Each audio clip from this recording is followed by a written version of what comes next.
Just tell me what's happening with your banana. Adam Curry, John C. Dvorak. It's Sunday, March 1st, 2020. This is your award-winning Gimmo Nation Media Assassination episode 1221. This is No Agenda.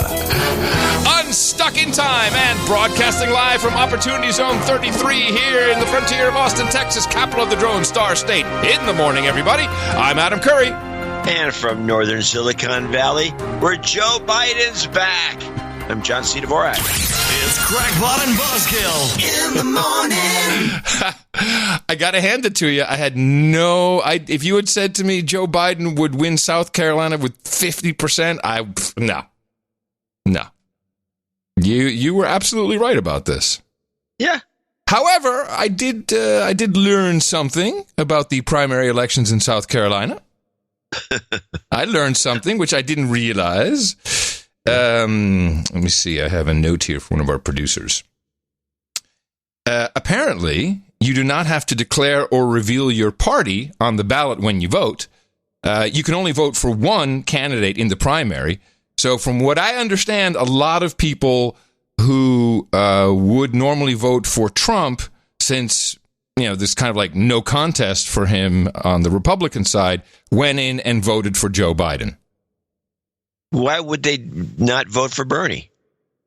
I have no idea. I'm just telling you what I've heard. I'm guessing. I know you can do this cross-ballot stuff in many states. I didn't know that. I had no idea. I thought that if only registered Democrats can vote in the Democratic primary. I didn't know that. In California, for example, if you're a registered Democrat, you can't do that. But independents can vote Democrat if they want. The Republican Party in California, for example, says no. You have to be. You can't do it. You can't come over here and vote with us unless you're Republican.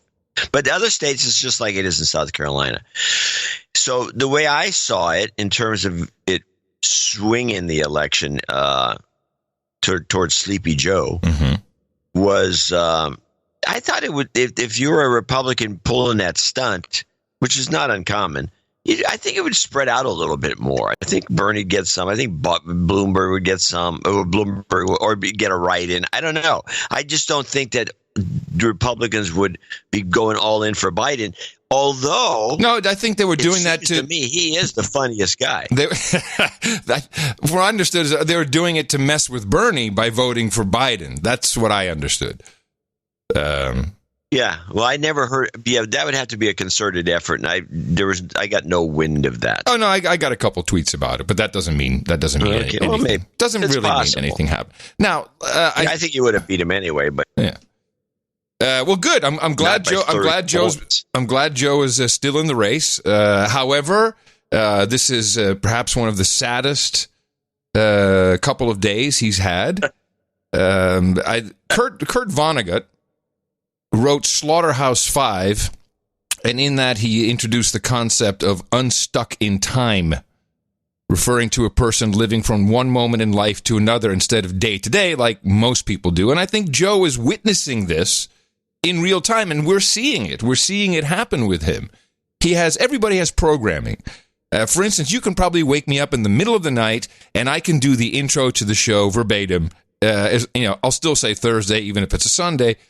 But it's a program. You can run it off. There's other things. Like, hey, everybody, it's Adam Curry. Top 40, that's right, Z100. You can do these things. And Joe has done things about running for Senate, and just the Senate is somehow in his mind. I guess that was the only time he actually, he's never won a presidential race, so he has won senatorial races, and maybe that's what's stuck in his head. But I just got a couple examples that are just really bothersome. Well, I'm looking forward to appointing the first African-American woman to the United States Senate. I think he means Supreme Court, but there it is. He's going to nominate someone to the Senate. Now, we know that's not the way it works. Here's another unstuck in time moment. Now we need to stand behind Jamie Harrison, the next president of the next senator of South Carolina. The next, what is... I just, if this were anyone else except the person that the establishment of the Democratic Party really needs for, whatever their strategy is, it would be ridiculed across the board. Now it's only us. No one else is ridiculing the fact that he's just not 100% on board. I don't want my president. Well, if it was Trump, it'd be checked on the checklist as a lie. Oh, man. Yeah, we'll get to coronavirus and the lies in a bit. I do have another kind of odd example of Biden. Yeah, he's talking about China. I got a couple of Bidens, too, for you. Now, I'll throw this one out, then we'll switch over. And here's the last point. If you take a look at it, China's now going to... China, and I'm not happy about this, China doesn't have enough water, W-A-T-E-R. They're talking about spending hundreds of billions of dollars to try to turn around the rivers so their population have potable water to drink. 40% of their land is polluted with cadmium. They can't grow things. They're in a situation where they have 2 million Uyghurs, Muslims, in prison camps in the mountains. You see what's happening in Hong Kong, and now what they're trying to do with regard to Thailand. Folks, the idea that they are our competition, they're going to beat us, is bizarre. Wow, Joe. Wow, Joe. And it's water, W-A-T-E-R. Why did he spell what possibly could I confuse water with? Or is he just doing it's like kind of like a rap? I hate to tell you this, but I'm giving you a borderline clip of the day for that find. Like a hip-hop guy. I have not heard that. I'm Joe to the B, got my W-A-T-E-R, water. I don't know what he's doing. What's he talking about? I don't know, but I really feel uncomfortable about it. I mean, if you were making these mistakes, I wouldn't make fun of you. No, wait, I would. What am I talking about? It's better. It's just, I don't know. What you got on Joe? Well, let's see what we got. I got a bunch of, I think there was a Joe clip here. I tried to bite in. Now, this is probably not I don't think I have I thought I had a Joe clip that fell in. I think I had yours, but let's listen to some Biden analysis. This is the Biden win is a reset on CBSN. I want to start with you. The grin on your face could not be wider. Tell me what you're thinking right now. Well, there are a couple of things I said from the very beginning of this process. South Carolina will be the place that will set the tone and temperature for this race. I think everyone can agree with that now because of the participation from the most loyal constituency in the country, African American voters. Number two, I said this. It was always Joe Biden's race to lose, and everyone else has been fighting for second place. And I also said this, loyal African-American voters are going to show up, and they're going to display their loyalty to Joe Biden because Joe Biden has been loyal to them. And lo and behold, Elaine, I think I'm right. All right. So okay. Humility is a good value. In other words, I told you so, right? Okay. So let me ask you, though, Antoine. So is that it? Is a win, or as we get more numbers in, is that something, though, that in all seriousness, because we saw what happened in the other early states, people are going to be still examining pretty closely here? There are several things to look at from Joe Biden's victory tonight. Number one, he's moved up to second place in the delegate count.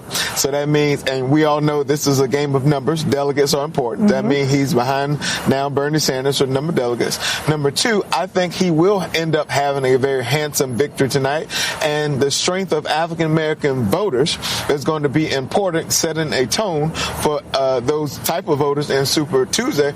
And number three, I like to connect sports and politics together. The Golden State Warriors won their NBA championships. I don't remember, and I'm sure you do not remember either, the score, but all you know is they won the championship. So tonight, Joe Biden won his championship. This is the first time he's won a primary or a caucus. I think this is a reset moment for this campaign. Oh, okay. Not quite sure I understand the analogy or the logic, but fine. Well, I don't understand why he's talking about the Warriors. The Warriors. How did that come into play? But he did. This black guy, who's amenable. He did predict all this a couple of days ago. And who was he? He's a guy that's a CBS analyst. He does work for CBSN. Uh-huh. And he is a Democrat strategist.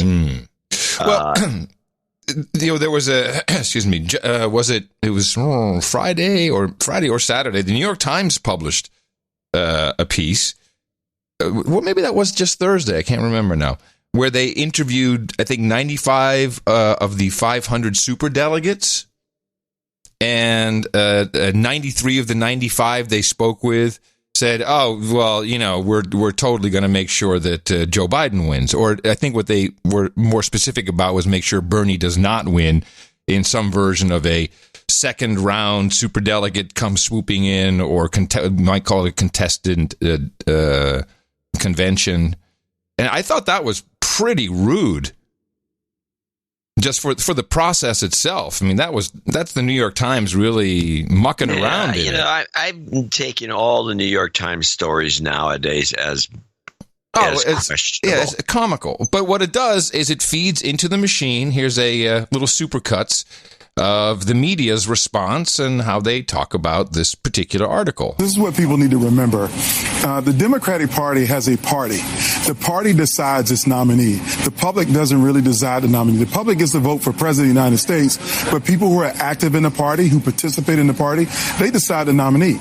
And just because you're a pledged delegate for Bernie Sanders or a pledged delegate for Joe Biden doesn't mean when you get to the convention floor that you'll stay a delegate for Biden or Sanders. 93 Democratic Party officials are willing to have a brokered convention if Sanders does not receive the majority of delegates by convention time. They're also willing to risk damaging the party to stop his nomination. The Times notes that such a situation may result in a brokered convention, a messy political battle, the likes of which Democrats have not seen since 1952, when the nominee was Adlai Stevenson. I can't even imagine the rebellion among his supporters if he doesn't get the nomination. There would be, but his supporters helped write those rules. The way I see this is you write the rules before you know where everybody stands, and then you stick with those rules.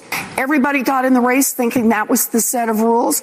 I don't see how come you get to change it just because he now thinks there's an advantage to him for doing that. This is not a done deal, and so that's why I think we should tamp down on the anxiety about Bernie Sanders and figure out how it is that we're going to get to a nominee and have a convention where we all do come out as a unified party. And if somebody wants to beat Bernie, get out there and beat him, for Pete's sake. It looks like it's entirely possible Bernie Sanders would have a significant plurality, but not a majority of the votes. And he said if that's true, he demands the nomination. Other people are saying, we'd like to deny it to you. Bernie made this mess for himself, and he has to live by those rules. And if we have someone, if he's one delegate ahead than somebody else, that doesn't make you the majority winner in all of this. And he's got to face his own rules. You're going to have 2 or 3 candidates going into the convention that are probably going to be really strong. And that's why even Bloomberg has been talking behind closed doors with the super delegates already to try to go ahead and maneuver himself into a good position. If Biden should fail and Bernie is the nominee, he can swoop in and be the savior for the party. So I don't understand exactly how this went down. Something doesn't make sense. What I keep hearing is the rules were changed. It was requests that Bernie Sanders made. He was there. He wanted these changed. I don't know if that's true, but that's what's being said. And when the question was posed specifically to the candidates, Bernie said, well, if I got the most votes, I should be the candidate. Something should be the candidate. Somewhere, someone's telling a half truth, or I'm not quite understanding. Maybe these rules. I'll tell you what I think, or my understanding. What I think. The major rule change that was made was to take the super delegates out of the first round. Yeah, and that was Bernie's thing because he felt he got screwed on that deal last time because of the super delegates being in the first round. Right. So they're in the second round as Bernie wanted, but and the rules have always, as far as I know, have always been for the majority. I mean, you can't have a Adlai Stevenson or anybody for that matter. The rules have always been you have to have the majority of the delegates in the first round. They had that with. If you remember last year, Trump will never make it. Right. He won't make he won't make enough delegates. He won't get the nomination. Brokered convention. And he just swept it. So so that's always been in place. The only change was this superdelegate thing. And Bernie knows that if that comes into play, he's done. Just like last time. Now maybe he'll change the rules again in his 80s when he runs again. Well, and he's going to say, let's move the superdelegates to the third round. Maybe he can pick up some of those Tom Steyer voters. Poor Tom Steyer. Poor Tom Steyer's a dick. Spent $250 million. Didn't get a single delegate. Man, you could have at least sent some to the podcast. Yeah, we would have talked you up. We would have talked you up a bit. We could have maybe gotten you a delegate here or there. Man, it shows that money doesn't really buy you love. At least, if you're unlovable, it's pretty difficult. Bloomberg, and of course now. So I talked to Mo about the ADOS vote for Bloomberg, and now he's adamant, like, no, people have not forgotten stop and frisk. But it's interesting that some of the black media, and I don't know if it's African American ADOS or black, but who knows? Karen Hunter on Sirius XM is really pushing. She's black, pushing hard for Bloomberg, and this is a clip that is so bizarre. She brings on this other African American woman, Lori Daniel Favors, who. Well, I'll let you hear just how mad she is at Mike Bloomberg, but the end is kind of surprising. Bloomberg is responsible not just for stop and frisk, furthering it, systematizing it, glorifying it, defending it up until last year when he decided he was going to run. But he was surrounded by intellectuals, black activists of color across the entire spectrum who outlined for him the problems. New York City Lawyers Association, NYCLU, the data, the statistics. He had facts, he had information, and he was committed to a racist policy that jailed black people, arrested black people, stop and frisk black people. I had 32 students, Bushwick 32 students who were on their way to a funeral, had permission from their principals, had letters from their parents, accosted by the cops, held for 36 hours, had to go to trial, had to get in. My husband is beat up in court by court officers at their defense trial because the way in which police and court officers were militarized against black and brown communities. And you expect us to just eat that he's got money, so he's going to be the best candidate? Gentrification, Bedford-Stuyvesant, Crown Heights, East New York, Flatbush, Harlem, the Bronx, black people driven out of this city under policies that favored wealthy white people and developers. We cannot even sustain our communities right now. Education, he undermined the ability for us to have culturally competent education. You want me to say because he can beat Trump, so Trump he's gonna do what he do, Bloomberg gonna do what he do, and yeah, he might win, but guess what? All y'all getting arrested, all y'all getting stopped and frisked. If he implements the same policies across the country that he furthered and supported in the state of New York, give me a break. We can do better than this. And I'm sorry I got to agree with Meghan McCain, but now I'm upset. I'm sorry. I didn't mean that. That was... If he's the nominee, are you going to vote for him? I don't think he should be the nominee. If he's the nominee, because that's a strong possibility. If he's the nominee, knowing and having said everything that I just said, because I'm aware about how the politics and the system in this country works, yes, I will have to vote for him. Explain that to me. I can explain it to you. Okay. Democrat, Democrat, Democrat, Democrat, Democrat, Democrat. Oh, my goodness. I only think I'm a Democrat. I got to vote Democrat. Democrat. I'm a Democrat. I vote Democrat. I guess, even though everyone's going to be stopped and frisked all over the country. Now, yeah, of course. I'm a Democrat. I vote Democrat. I'm a Democrat. I vote Democrat. I'm a Democrat. I vote Democrat. That's what I do. I vote Democrat. Wow, you just gave someone all the makings of an end-of-show mix. I know, I realize. That's why I gave him a little extra. You are completely toast on that one. Yeah, a little extra bit there. Nice. It's already toast. I might as well at least give him bigger so they can do something good with it. So just one other thing from MoFax. The Liftgate, man. Some YouTuber, and it doesn't make any sense for a clip here because it's in the show notes, discovered that Bloomberg, even though he was not standing on the box, and of course we know the lecterns were lowered a little bit, he's wearing 4 to 5 inch lift shoes, and once you see it, you can't unsee it. And so he has his pants are very long, and it's almost like he's standing on a version of male pumps. That's how high up he is, but you don't see it because his pants flow over it. But you can see his foot is 4 inches from the bottom of the ground. It's kind of popping out at the sides. But when he walks, You see his knee bend. He's like the longest shin in human history. This guy, he's so frustrated about his height. He's willing to do anything. Well, I'm of the opinion. I agree that, and I think Trump is the one who's pointed this out, and he just hounds him about it. But I'm of the opinion that they should have had the Apple boxes for people so they could even out the heights to make it more fair. I don't think he should have to go through all this agony. Now, I used to work for a guy at the Air Pollution District who was the guy who ran the whole thing, as an ex-admiral from the Navy who must have been ridiculed by his crew. Was his who name always wore lifts? Was his name he was Louis? Always, you could just see the lifts. What was his name? Louis? No, that's the guy I envision. Louis. Yeah. So he always wore lifts. And so he wear these lifts all the time. And I think Bloomberg probably always wears the normal lifts, which are just a heel lift. No. These are elevated shoes.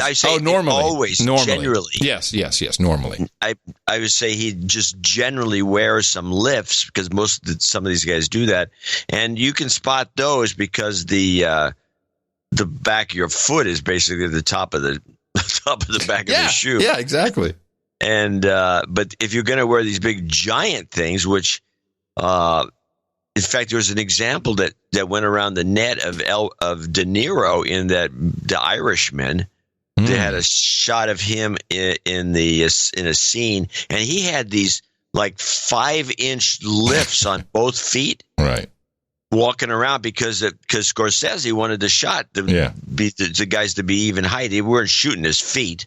He just wanted to shoot him walking down the street, and he didn't want one guy real short. That's not that abnormal in Hollywood. Tom Cruise wears them all the time next to certain leading ladies or ex-wives. So that's I don't know. But it's just I think the crate. I still don't think the crate's a bad thing, but they shouldn't be visible. No, I'm not against the crate. I'm just looking at. Look, these two guys are trying to get under each other's skin. I'm not, what Bloomberg is trying to do is say, no one likes you. We always laugh behind your back. You were the joke. And I don't know if that gets under Trump's skin. It might. I can see where it might. And so he knows that Bloomberg's weakness, his Achilles heel, to coin a phrase, is truly his height. It's just, these guys who are so successful, and then can't they just be happy with what they got?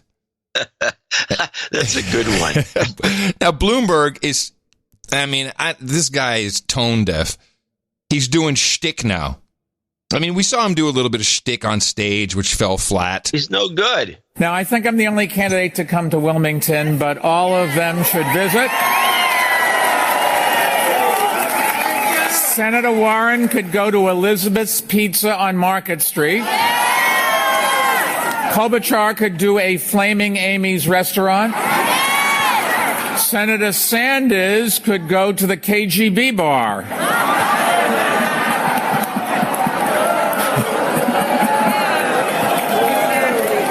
When my speechwriter came up with that one, I thought that was pretty good, too. Oh, my God. Cringe. First, it doesn't land. Then he's going to blame it on the speechwriter and say he thought it was pretty good. Oh, that is dreadful. Yeah. It's like, I'm going to miss Trump, whether it's in November or whether it's in 4 years. I'm going to miss him for that. Somebody's going to have to use the line, here we have an unfunny Jew. Ooh, and where does that line come from? It's got to come from somewhere. I believe it's the comedy community is going to have to do it, because it's just like, how does this happen? Yeah. No. Let's see what else I have. Yeah, I finally got a hold of the ad that Obama issued a cease and desist order over. Had you heard about this? Yeah, I know.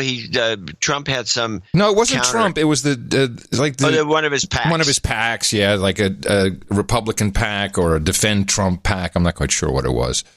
And so the at issue was that they took, of course, what everyone has done. Actually, we haven't done that. But how many times have you heard someone has sent you clips? Oh, look, here's what Obama said. It's from his audio book. And it's, it's just him saying some crazy shit. Yeah, but it's like, okay, ha ha ha ha. Like he read a book. It's completely out of context. But in this case, he actually said something in the book, which he reads from the book. And I don't think there's any reason. I don't see how I don't know if it worked or not. I haven't followed up on that, but I don't see why it would be verboten to put it together in an ad like this. Joe Biden promised to help our community. It was a lie. Here's President Obama. Plantation politics. Black people in the worst jobs, the worst housing, police brutality rampant. But when the so-called black committeemen came around election time, we'd all line up and vote the straight Democratic ticket. Sell our souls for a Christmas turkey. Enough. Joe Biden won't represent us, defend us, or help us. Don't believe Biden's empty promises. The Committee to Defend the President paid for and is responsible for the content of this message. I mean, how is that a problem? He's saying it was a lousy ad for sure. God, give us some work. I mean, in this case, they actually got a lot of bang for the buck. Got accident. Yeah, well, who knows? But it's just like, I don't see the illegality of it. I don't see why there should be a cease and desist over that. It's like, it's well known that the black vote has gone en masse to the Democrat as a block, and that there are elements who are just not thinking of doing that anymore, like not voting or doing something else. This is well known. That was my little bit I just did a minute ago. Right, but somehow this was false advertising. I don't know what that would. I don't understand. It probably was just this. I don't know. They probably did the cease and desist to make somebody feel better. Well, what they did is they brought attention to it. It doesn't make any sense. I know, it's dumb. Yeah, if they would just let it slide, nobody would notice. Yeah, exactly. Perhaps the cease and desist was a scam. It was no cease and desist. That was part of the whole marketing scheme. Oh, well, we know that for a fact? No, that's an excellent point. But it was in the New York Times, I believe, is where I read it. Even better. Proves it even more. Steve Bannon was on with the Money Honey, the original Money Honey, Maria Bartiromo. I still like her, no matter what's happened to her. She's still the Money Honey. And this is, I guess it was his Fox Business, maybe yesterday. I think it's Bernie versus the anti-Bernie movement. Last night you saw Biden obviously had a big night. I think one of the most important things is the African-American vote, which is obviously so critical to the Democratic Party, is not buying what Bernie's selling. They're not buying the socialism. They're not buying the radicalism. They're not buying the revolution. These are very practical, pragmatic people. And I think you're going to see on Super Tuesday how that plays out. Look, Bloomberg's capital is going to back one of the establishment alternatives, whether that's Biden or whether it's Hillary Clinton or somebody else, okay, against Bernie. They're going to try to steal the nomination from Bernie again, and that's why I think many Bernie supporters will come to President Trump at the end of the day. There's nobody on that stage. There's nobody in the ballot in South Carolina. There's nobody in the ballot on Super Tuesday that is going to defeat Donald Trump. You still think Hillary Clinton might make an appearance in this election? I think that the Democratic Party is going to look for any alternative to Bernie. If Biden can't do it with Bloomberg's capital, obviously Bloomberg doesn't have the charisma or the presence, I think, to be commander-in-chief and president right now. If they can't get Biden to do it, they will look otherwise. And Hillary is already out there pushing herself. And what about Michelle Obama, who you've mentioned before as well? I think if they go to the convention and they're desperate and Bernie is way behind, 7-8 points behind Donald Trump, the Obamas and the Clintons will look for any alternative to try to defeat President Trump. Remember, their number one objective is defeat President Trump. That's why they've had so many snarky, they accused suppression of information. Dr. Fauci stood up there on national TV and said, I haven't been suppressed. What we're trying to do is get accurate information out, and that's what you need right now. The Democrats will do anything to destroy Donald Trump, and that's why I think that they will come around any candidate they think that can do it. So this thing is still wide open. But here's the point. This is Trump's Churchill moment. He's got to bring the country together, which he's doing. He's got to confront not just the virus, but the economic contagion that's coming out of China that Rubio talked about. He does that. You don't need to worry about 2020. I don't know, man. She's circling overhead any minute now. Even Maria Bartiromo's not buying it anymore. Really? You think that's still possible? She is starting a podcast. Hillary. Yeah. I know. I know. That's actually, I'll give you a little preview. Has her team talked to you? Because you invented the podcast. Maybe Benjamin there in Austin. Maybe he's gotten a call. Here's a little preview of our end of show Hillary mix. Clinton is starting a podcast. Here we go.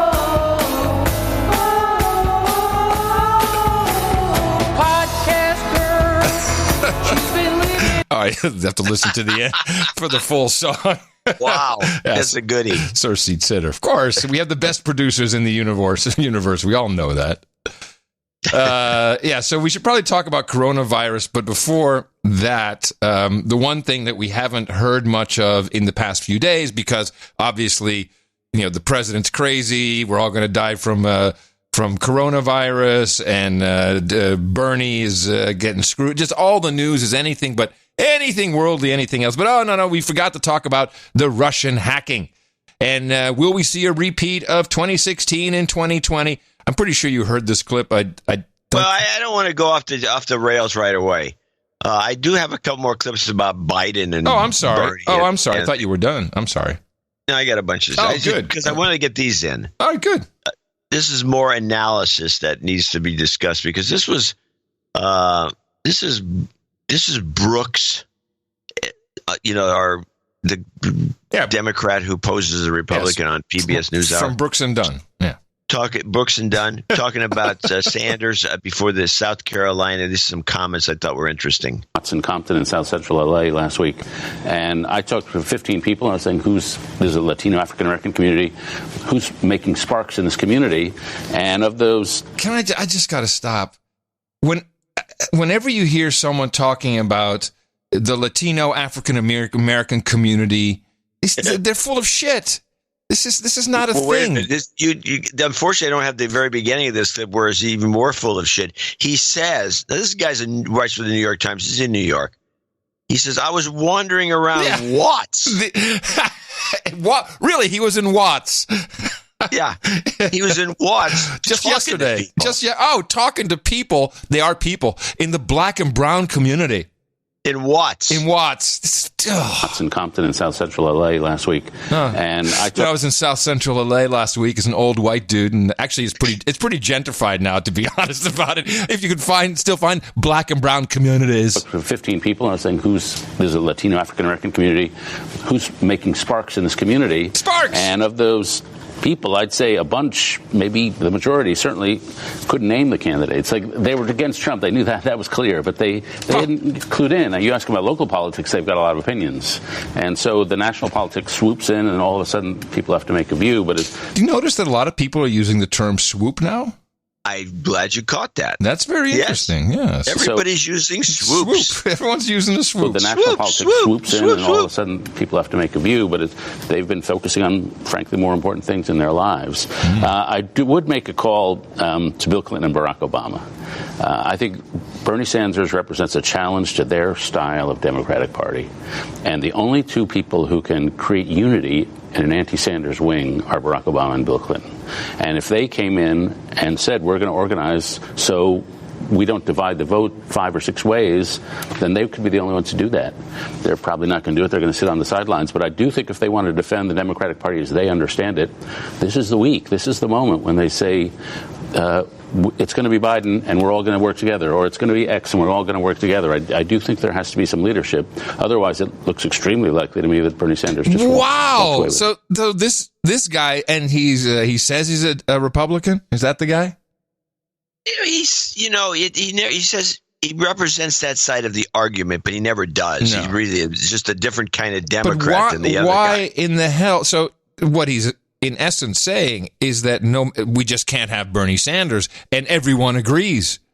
And do they realize they're making the exact same assumptions and mistakes they did with Trump? This is going to give Bernie a certainty.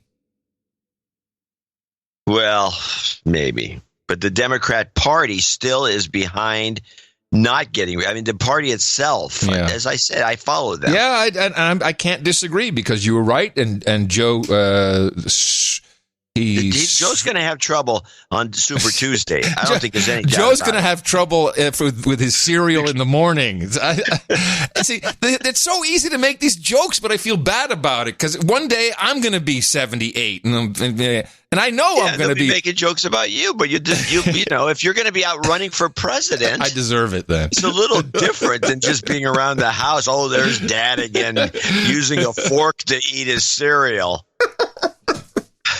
With a joint in my mouth. Yeah, with a blunt. Hey, with a blunt. Hey, kids. So, okay, thank you. I'm over it now. Screw him. The guy's off his rocker. Let's play another. There's another Brooks clip. Brooks also discusses the COVID-19 thing in the elections. I mean, here's the thing.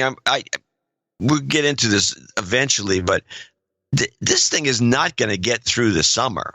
And if it doesn't get through, yeah, I mean. But anyway, let's just play this so we can get the little background. I got one more clip with Shields talking about the election too. It could become it could take over the election. I mean, I really no idea. So I'm not qualified to know how big this will spread. But I saw an article that most Americans will get some form of it, and not a bad form, but some form. And if we start canceling events, if the economy goes down, if we can't gather in crowds, that's suddenly a gigantic event. And so many people who were Trump's critics, or who even sympathized with him but didn't think he was a great manager, a great leader, suddenly they all say that we've been saying this for years, well, at least we haven't had a real crisis. And then suddenly we get a real crisis. And so to look at it in the crass political terms, I don't see any upside for Trump. I do see significant downside and a lot of upside for the Democrats, since they are the party of health care and since they are the party of government. And so, you know, the I party think of government.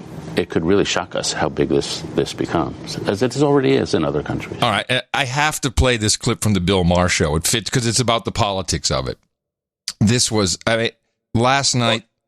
But wait, before you play that, I should mention, how come nobody mentions that maybe the Trump crowds will diminish a bit because of COVID? So you won't be able to. I have a lot of coronavirus stuff to talk about. But I'm just interjecting this, then we can come back to the Shields clip, because it was, I saw, and I think I can see sometimes when Maher is really just in his act and he'll say something kind of rational after he does his whole thing. But last night, he was truly it was Friday night, but the keeper and I were watching. We turned it off halfway through. It's like, we're going to go to bed and make love. I don't want to hear this crap. I can't have this in my brain anymore. It was, so Maher, of course, and he had, the first person he had on was some shill epidemiologist. He couldn't say it either, which was interesting. How does it go again? Epidemiologist. Thank you. Epidemiologist. I got it now. And so the first 10 minutes was about, she basically was saying nothing new. She's I don't know why he had her on. But then he had E.J. Dion, who's some, I don't know. Is he? Do we know him? E.J. Dion? No, I don't have to be able to get put some. Jane Klebb. Klebb? Yeah, do you know her? No, but I love the name. And hi, I'm Jane Klebb. And she was very annoying. And then I don't know why he even agreed to go on. Buck Sexton. And it's like, wow, when you see that, I don't care how much of an ex-CIA guy you are, you're in enemy territory and you're going to be chewed up and you're going to get shouted over. And it was exactly about this. And just, I'll set it up, that Bill Maher is convinced, along with some version of the establishment that he rolls in, that Trump is a complete bumbling idiot, does not care, we're all going to die basically because of Trump. That was the premise, and here's how it went. So Donald Trump had a rally a few hours ago. By the way, I've edited it for sanity. So Donald Trump had a rally a few hours ago. He is calling the coronavirus their new hoax. Mm-hmm. So I'm going to look on the bright side of this and say that I think the coronavirus is going to change people's views of Donald Trump, finally. Not for the better. I think there are two simultaneous simultaneous conversations that are happening from the president's side and really across the country. One of them is, this is one of the very few issues out there, up there with foreign military invasion, right? Where everybody goes, this is something we have to deal with. I was at Long Island Railroad, JFK yesterday. People have got the masks on. Everyone's freaked out. Markets are tanking, and nobody wants this to be a pandemic. The administration doesn't want to be a pandemic. So all of our interests are aligned. But he is lying his ass off about it. Do you really not have... Donald Trump has like one go-to, which is deny. Do you really have no buyer's remorse with a guy who is lying, who says we're going to have a vaccine soon, and when there isn't? But wait, he said there's going to be a vaccine, but there isn't. Well, there will be a vaccine. Vaccine? In 12 to 18 That's months. not what he said. This is like Trump is terrible, therefore he's bad at this, and that's actually not talking about the response. You don't even believe this bullshit you're saying. I'm looking into your eyes. Yes. This is a crisis. This is a serious crisis, and the guy is a liar who is putting into place people who are not competent to handle something like this. Do you think he wants zero deaths from this? Do you think he wants zero deaths from U.S. oil? What he really wants is what he cares about is the stock market.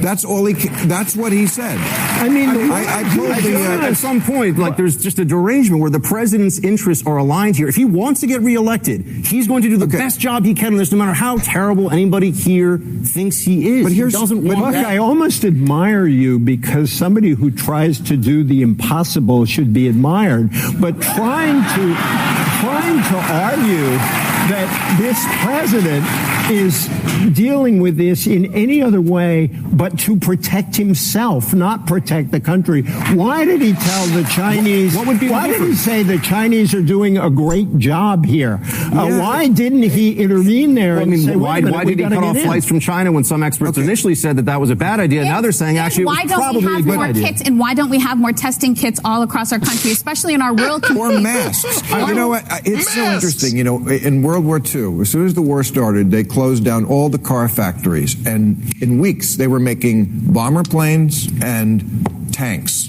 We can't in this country make masks. Nobody can get a mask because they're sold out on Amazon and everywhere else. This guy's freaked out. He is. And by the way, a memo to Bill Maher, masks don't come from the magical Amazon warehouse. You know, the masks are made somewhere. And it was policies of many other presidents before us and Congress who decided it was much better to move everything overseas. So, but that they can sit there and say, he doesn't care. He only cares about himself. He doesn't care about winning. I don't understand. It's unhinged behavior. They're totally unhinged. It's embarrassing. I think so. And just to people, I don't know. I just can't understand it. But also, what level of paranoia do they have out there in California? I guess Los Angeles, maybe specifically. It doesn't make any sense. There's been one death. Do you want to do any more 20? Well, yeah, I got the one sheet. I want to play the one last clip. Yeah, let's do that. About Biden and about the election. Yeah. Even though it's going to, our show next Thursday is going to be a whopper because it'll be after Super Tuesday, and we will have analysis you're not going to get anyplace else.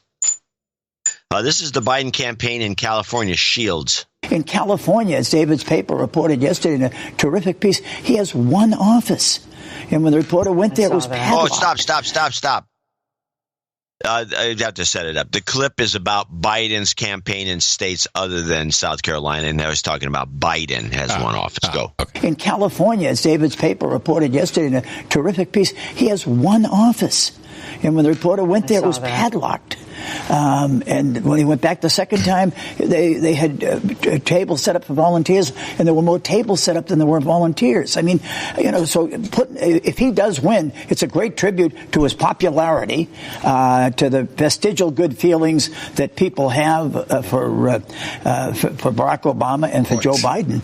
But it's not any campaign that's been persuasive. What? What did he say? Oh, yeah. Sorry. What he said is that there's zero presence of Biden in California. He's not going to get a vote. What? Bernie's just going to take the whole state. Oh, I don't believe that. Well, there's no ads. The only ads that we've seen have been for Bloomberg, Bernie, and Steyer.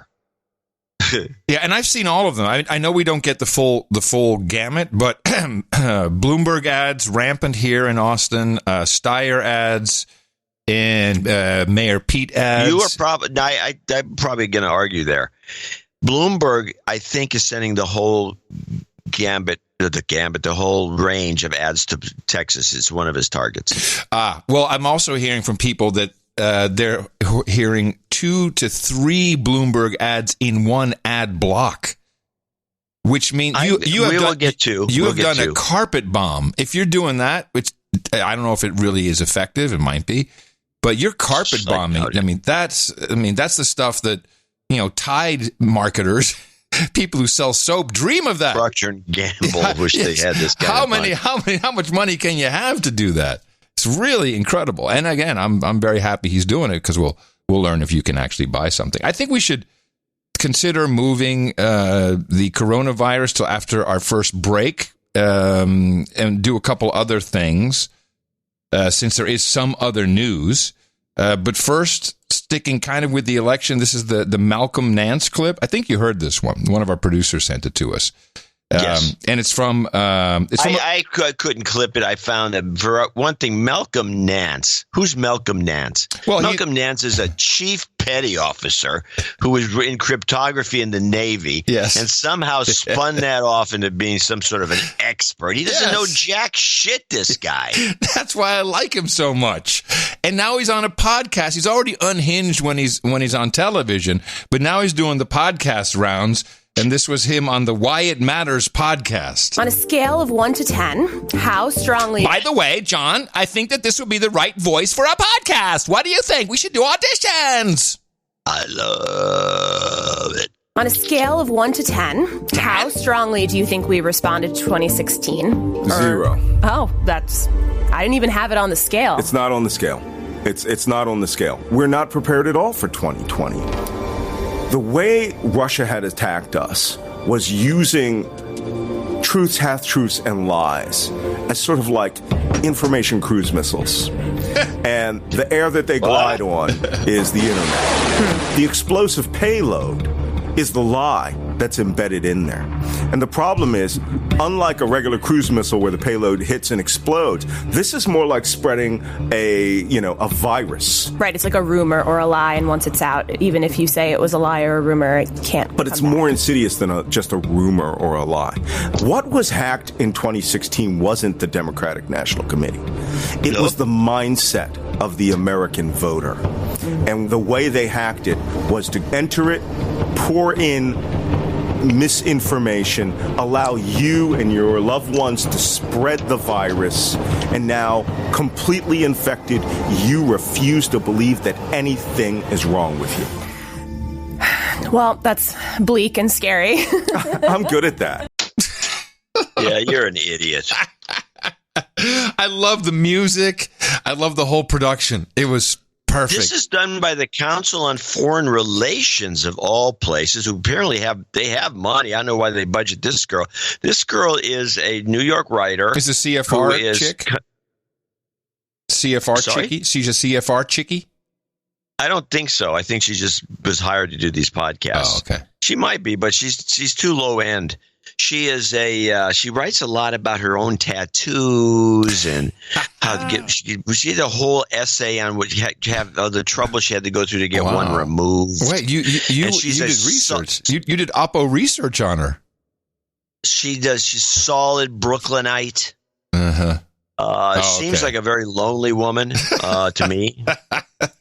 What is her name? I'm so happy you did all this work. Her name. Mention it. She's just a wreck.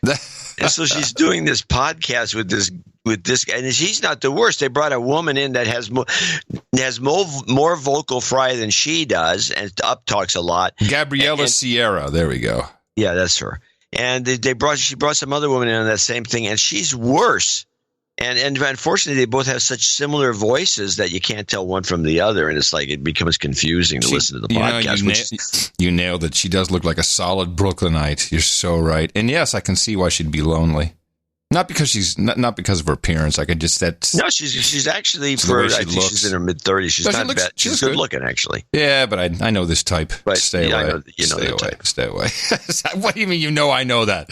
You don't know me. Well, you know the type. I know that. We had when I talk about the Oakland meet after what we had an imposter that came in. That was a spook.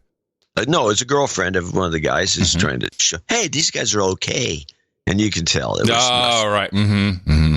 Yeah, I know. Okay, let's go to Brexit. And I love that people are yelling at me on Twitter saying, you're wrong. Brexit happened, man. Brexit happened. Brexit happened, man. No, it hasn't.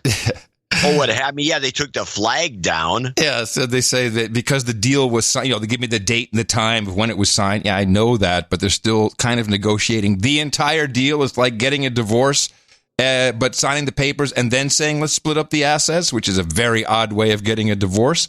And I didn't evoke the divorce meme. That was everybody else. But now, according to Conservative Member of Parliament Ian Duncan, the EU is panicking. And it's panicking over a number of things, the fisheries. They may starve without the UK. I don't know. But here he is talking from, I think, a renewed sense of F you, EU. Well, Europe's in a panic now because they suddenly realise that Britain going is an enormous deal. They've tried to pretend it's not. It is an enormous problem for them. And so now what they're doing is panicking over how competitive the UK will become. And we will become incredibly competitive compared to the European Union, which is just bogged down in rules, regulations, bureaucracy. We're going to break free of all of that. That's what people voted for, to make our own rules on migration, on our fishing waters, on our borders. All these things are really, really important. So we're very clear that we're not going to accept this negotiating position, because this negotiating position is all about trying to tie us down so that we can't compete. And we need to say, I'm sorry, we are not going to do that. And if that means, at the end of it all, we move to WTO, World Trade Organization terms, then so be it. And the countries that will really be damaged by that will, of course, be in the European Union, not us. After all, remember, we run a trade deficit in goods and foodstuffs of over £100 billion a year now. That's £100 billion worth of goods and foods that they sell us more than we sell them. That is a point for the European Union. You now are at risk to a minimum of 100 billion a year. You make your minds up in Europe. Do you want to do trade with us? Because we want a Canada style. In other words, a normal free trade deal. And then we're going to go and make free trade deals with America. We'll make them with all the other countries like Canada, Japan, Australia wants to do one, New Zealand wants, India's now begging us to do a deal. Huge possibilities for the UK.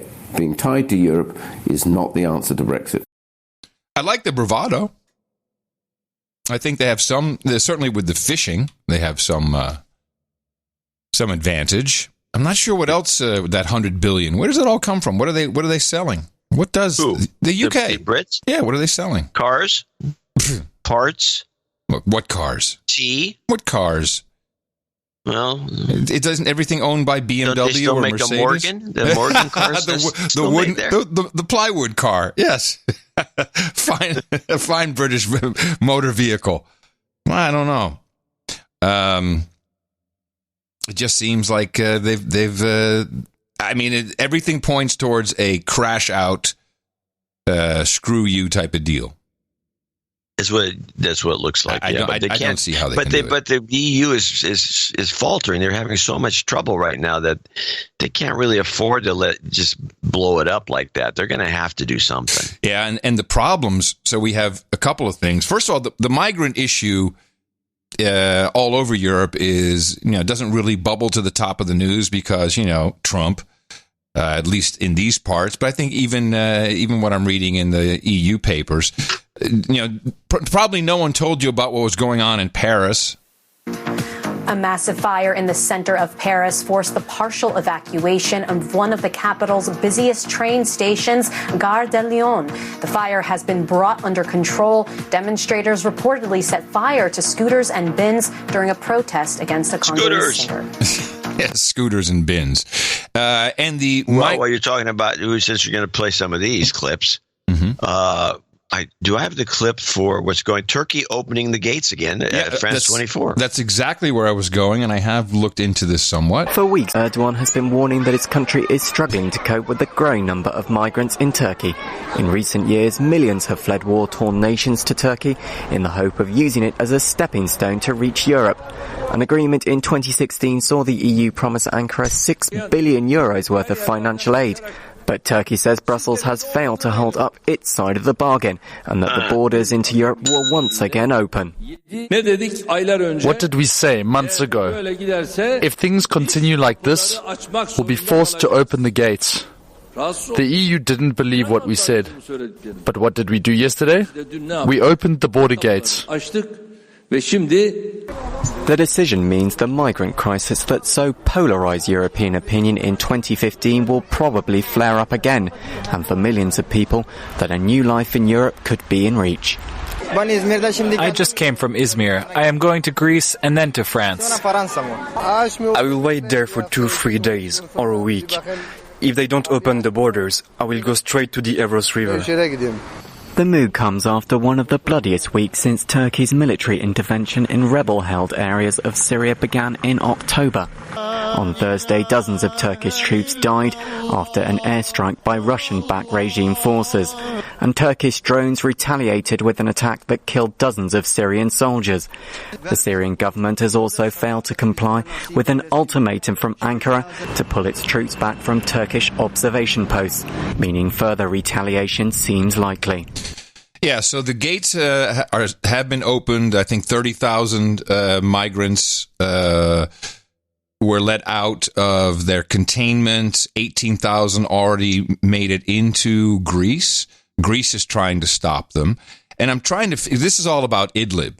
Idlib in northwestern Syria. And it's a little complicated to understand what's going on. I can only really see it as being oil refineries specifically. There's the M5 motorway in Syria goes right past Idlib. It's strategically very important. There's the connection over to Latakia, I think it is, Latakia, where they have, it was actually a beautiful part of Syria on the west side, on the coast. The way I understand it is when, and now the strategy starts to come into play, but I don't understand it yet, is when Trump took out Soleimani, that completely upset the balance in the Middle East, in particular as it relates to Iran. And so now you have Rouhani and Erdogan, so the president of Iran and the president of Turkey, talking, saying, okay, we have to have a political solution to this. So they're going to try and split stuff up. But the Russians are in there and they're not having any of it. But really, the Turks are kind of the aggressor as far as I can see in this. They're the ones that are messing around in something that's not their country. They're getting pushback. And then, so you have Russia, Syria, and then Iran is also tied to Syria, but not really. And it's confusing. It is confusing, but the Turks will tell you that their problem is that there's all this action taking place in Syria that is causing these people to want to flee. Right, but the Turks are there themselves. They should get the hell out. What are they doing there? Well, we were the one. I don't want to say that we suckered them into going in there. It feels like it. But it looks like it to me, too. I mean, we were there we weren't supposed to be there in the first place. No. Because we had set up this phony baloney revolution that was going to take place and take him out. Mm-hmm. Never happened, never worked out. So we had to send some troops in. That wasn't doing us any good. And so, and we shouldn't have done that either, but we did. And then Trump comes along and he's trying to figure out how to get out of this deal and somehow cajoles Turkey into taking over our role of screwing things up with the excuse that, hey, you guys have to take the brunt of all these refugees. Why don't you just shoot at them instead of letting them in? I got an idea for you. Well, so the Turks are getting the pushback, like you said, and so they're saying, okay, screw it. Then we're just going to open the gates, let the refugees come through. We're going to create a trail. They'll go right through Turkey, right into Greece, and it's not our problem anymore. And we're talking from the reports that 900,000 people have fled Idlib.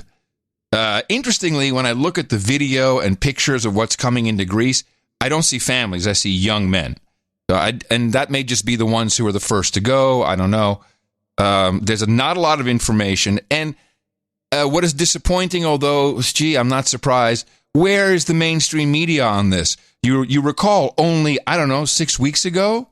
Oh, just throwing the Kurds and some Syrian people. No one gives a shit. They're killing them. And Trump, bad Trump.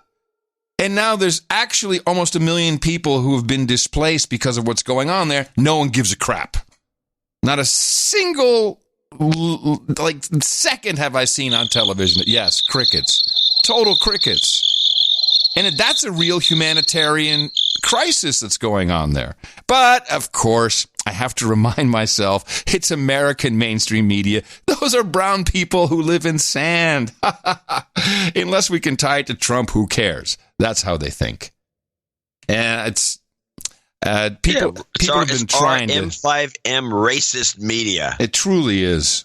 And I've just been trying to get some good information, and it's everything is sketchy, But bottom line, Iran and Turkey have to work out some difference. They have to work something out, and otherwise, this is only going to get worse. And what they need to work out, I'm not sure. But they said what Erdogan said. We need a political solution, which means he doesn't want more war, and I guess no one wants it.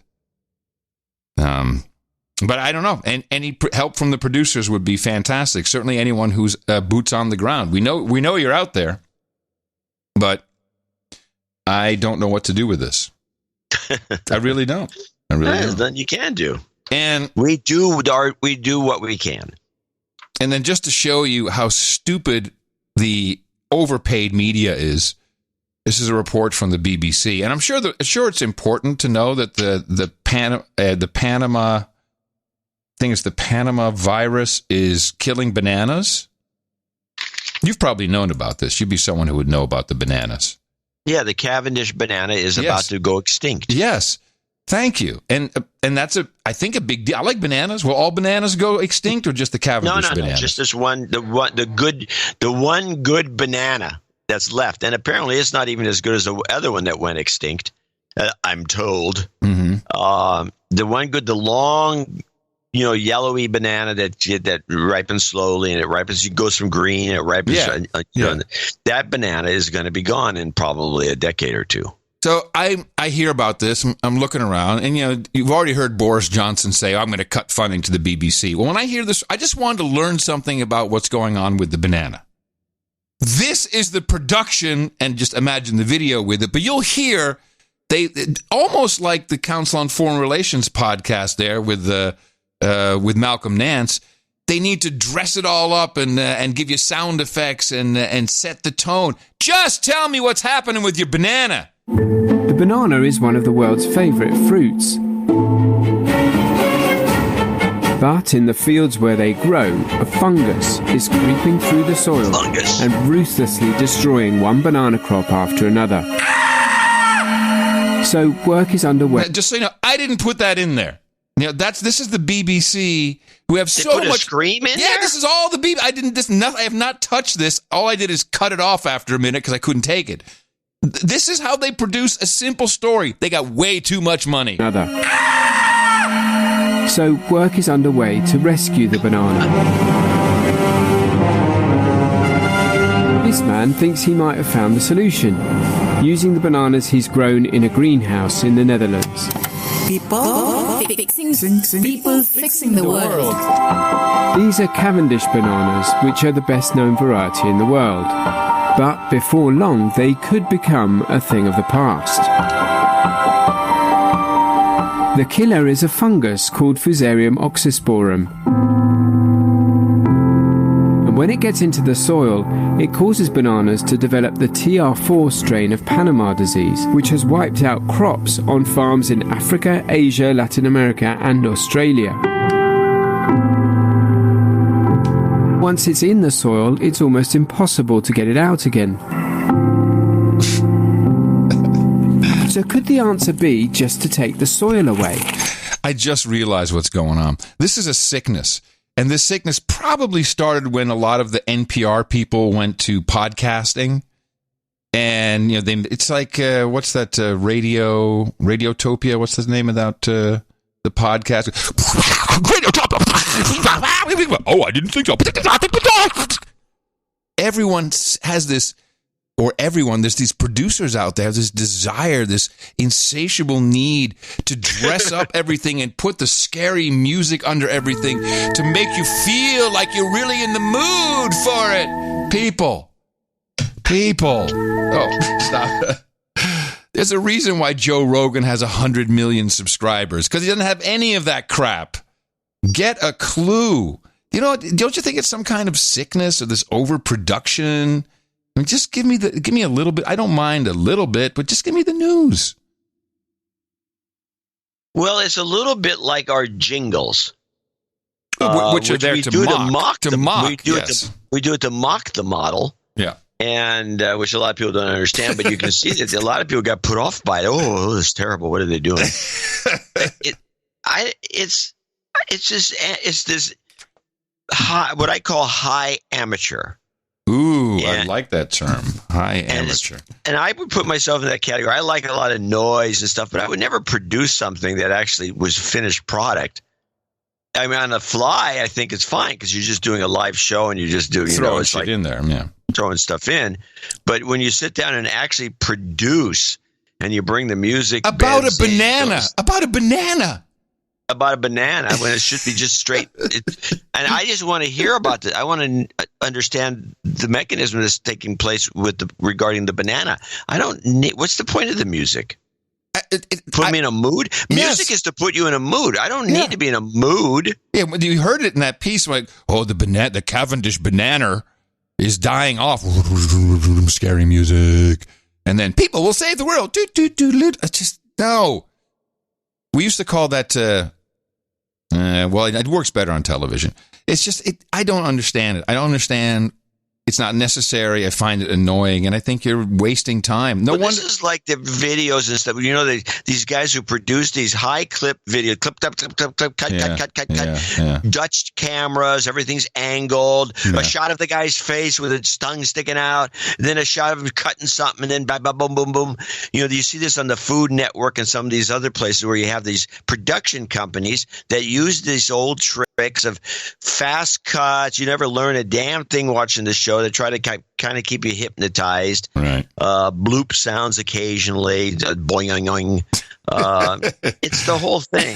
I don't know. I never liked it personally. I looked for. I couldn't find. I shouldn't say it because I do like it, but I don't like the way they're doing it.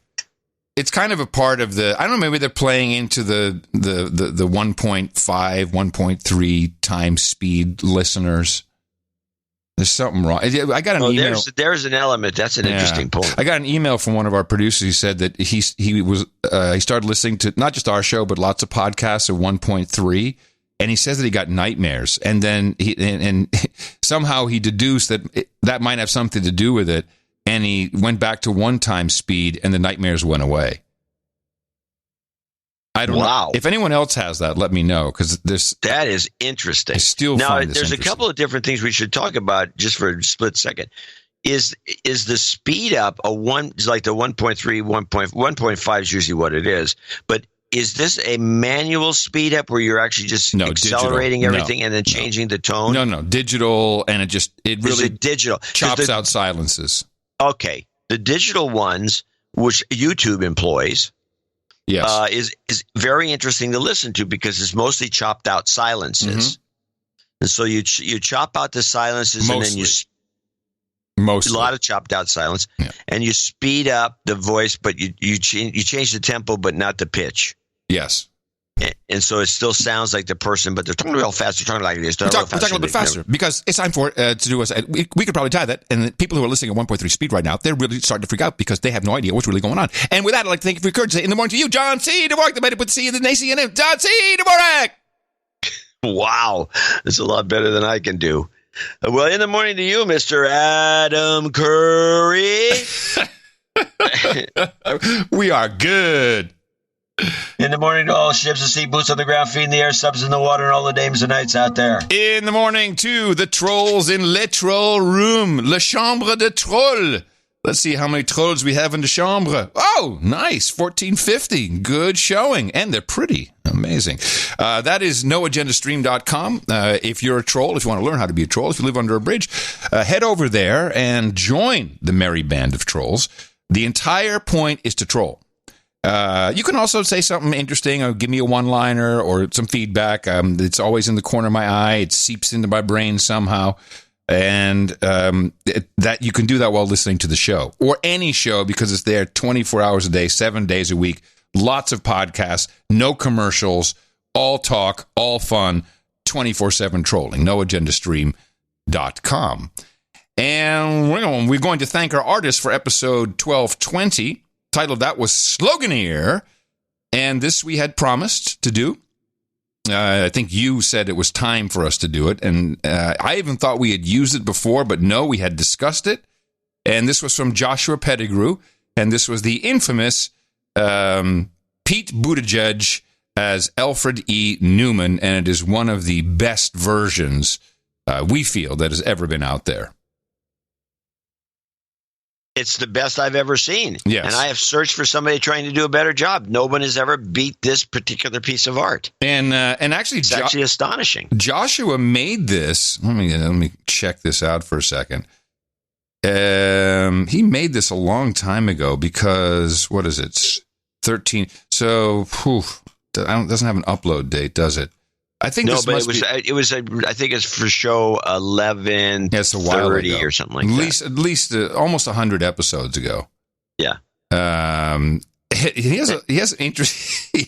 In general, Joshua has interesting pieces, which I don't think we've used many of, but he does put some good stuff together. We've used quite a few of them. Really? He's the one who does the book covers. Oh, and right. He does he does do the some DC Comics look. Yes, you're right. He does those, and he was always good at those. And then I will say, he fell off. No, he didn't fall off. He did the Buttigieg one, which was the tour de force, as anyone who looks at it can notice. Tour de force, and then he didn't get picked, and he quit. Well, we're hoping to bring him back into the fold. I sent him a note. I said, what happened? Why don't you send me some art in once in a while? And he never responded to the note either. He has on his... I think he's overboard. On his No Agenda art generator page, he has crafting fine album art since Thursday, June 23rd, 2011. So that's when he started, and sadly, he's gone. Well, maybe he'll come back. Matters not. We love it. We appreciate it. It's. I think this really helped for the previous episode. When you see a piece of art like that pop up on your podcast app, you want to click it. So, and it's such a good reminder. We are one of the few people who do this.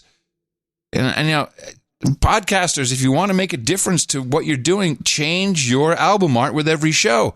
It does work. People say, "Oh, that's interesting. Something must be new." Click, done, good. Don't rely on the app to update and people to see it. NoAgendaArtGenerator.com. You can check out all the artwork, and what we love the most is having artists come in and create stuff. We pick it right after we're done with the live show, and this is truly incredibly creative and stunningly quick work that these people do. A lot of them are real pros or should be pros and do it professionally. NoAgendaArtGenerator.com. Thank you all. And now continuing in our Value for Value network, where all we ask is, what kind of value you get out of the show, send it to us at Dvorak.org/NA. We like thanking our top supporters, producers, who we label as executive and associate executive producers right off the top here at the show. So let's thank some of them. We had a lot of them today because apparently show 1221 had a magic to it. It's the palindrome. It's the 1221, which is a 33. all the elements that we love are in this show number. And it's funny. We've noticed this before because you have to explain these different people. Oh, let's all donate. Let's not donate. They donate for the show stuff specifically, but they don't donate necessarily for dates. Right. Like if it was 12/21, 12, it wouldn't get the attention, although that did get a lot of attention back in the day. Yes. But It's just very funny to study. People like numbers, and they'll choose William the numbers Hale they want. II's at the top of the list from Clarksville, Tennessee, with 1220. He's also a member of the 1221 Club. Yes. He actually He'll be in gave there. 1221 and 12 cents. Mm-hmm. ITM Jets. First off, I believe that a de-douching's in order. You've been de-douched. And a regular listener since Sir Dave, then one of my trusted and highly respected instructors during my time in Kansas, recommended that I give the show a listen. As someone who is often looking for the machinations hidden away where no one dares to look, I found the No Agenda show a natural inclusion to my day and a humorous source of infotainment. Mm-hmm. When I realized that this show was the last palindrome for a while and a combination of the magic number 33, 333 in total the way he does it, I could no longer resist the call to donate. With this donation, I understand that I become an Instanite and would like to be dubbed Sir Will with one L. Knight of the Crossed Cannons. And he'd like cordite and coronas at the round table. I already had it on order. It'll be there. Good to go. To accompany my mutton and meat, because there's nothing like the smell of cordite in the morning, or any time, really. It's never the wrong time for cordite. For jingles, I'd like chemtrails, you're gonna die, that's true, and two to the head. Also, a healthy heaping of international or relationship karma for myself and the rest of the Gitmo Nation, as we can all use it in one shape or another. Thanks for all you do, and keep it coming. And a shout out. Did Sir Dave for being the humbly awesome guy he is. Well, thank you very much, William, and we'll see you at the round table later on. Chemtrails. You might die. That's true. You've got karma.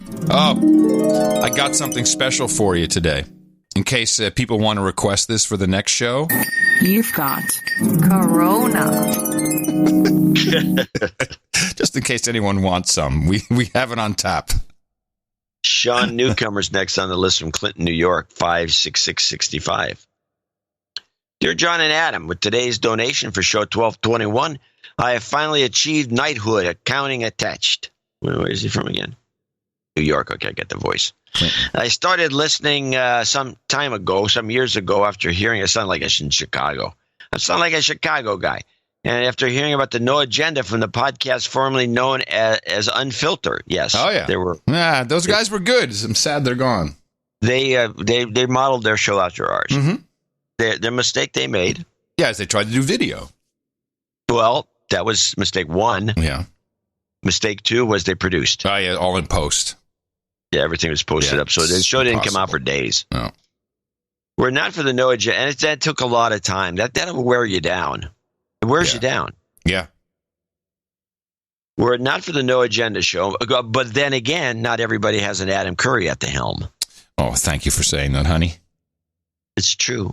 It's true. We're not for the No Agenda show. My current job at an undisclosed social media company in the Bay Area. That's one of two or three. Yeah. In the Bay Area, and perpetual state of being surrounded by amygdala-swollen sheep. Oh, my goodness. Certainly would have driven me insane by now. So, wait a minute. So, I wouldn't mind in future, Sean, maybe some more anonymous boots-on-the-ground updates. Is it truly that bad? Is that all that there is that's around you? Are you by yourself? Are you the lone wolf in the flock of amygdala-swollen sheep? Wow, that was good. Yeah, he probably is. I live in the area. Thank you for all that you do. I respectfully request the title Circuitry.